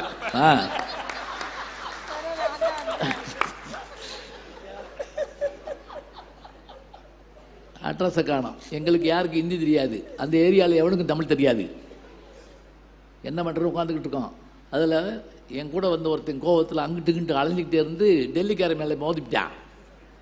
மோதினொடனே சும்மா இருக்க மாட்டாம, எருமாடு கண்ணு தெரில அப்படின்னா, அவர் எருமாடா நீ தமிழ்நாடா அப்படின்னு கேட்டாரு. கேட்டதோடு மட்டும் இல்லை, என்னை வந்து பார்த்துட்டு ஓரளவு தெரிஞ்சிருக்கேன்ப்பா, என்ன இங்கே உட்காந்துருக்கீங்க? இல்லையா அட்ரஸை காணும். ஒன்றும் கவலைப்படா, இங்கே உடனே ஓடி போய் லேண்ட்லைனில் ஃபோன் பண்ணி வேணாம் வரவழைச்சி எங்களை கூப்பிட்டு போய் தங்க வச்சு சுடுதண்ணி போட்டு சாப்பாடு வாங்கி கொடுத்து 3 நாள் கூடவே இருந்து லீவ் போட்டு எங்களுக்கு வேண்டியதெல்லாம் வாங்கி கொடுத்து எங்களுக்கு ட்ரெயின் செக்கப் பண்ணி ஏதாவது டிக்கெட்டு சரியாக இருக்கா இல்லையான்னு இவ்வளவும் பார்த்து கண்கலங்க எங்களை வழி அனுப்பினார். இவ்வளவு ஏன் நடந்துச்சு தெரியுமா?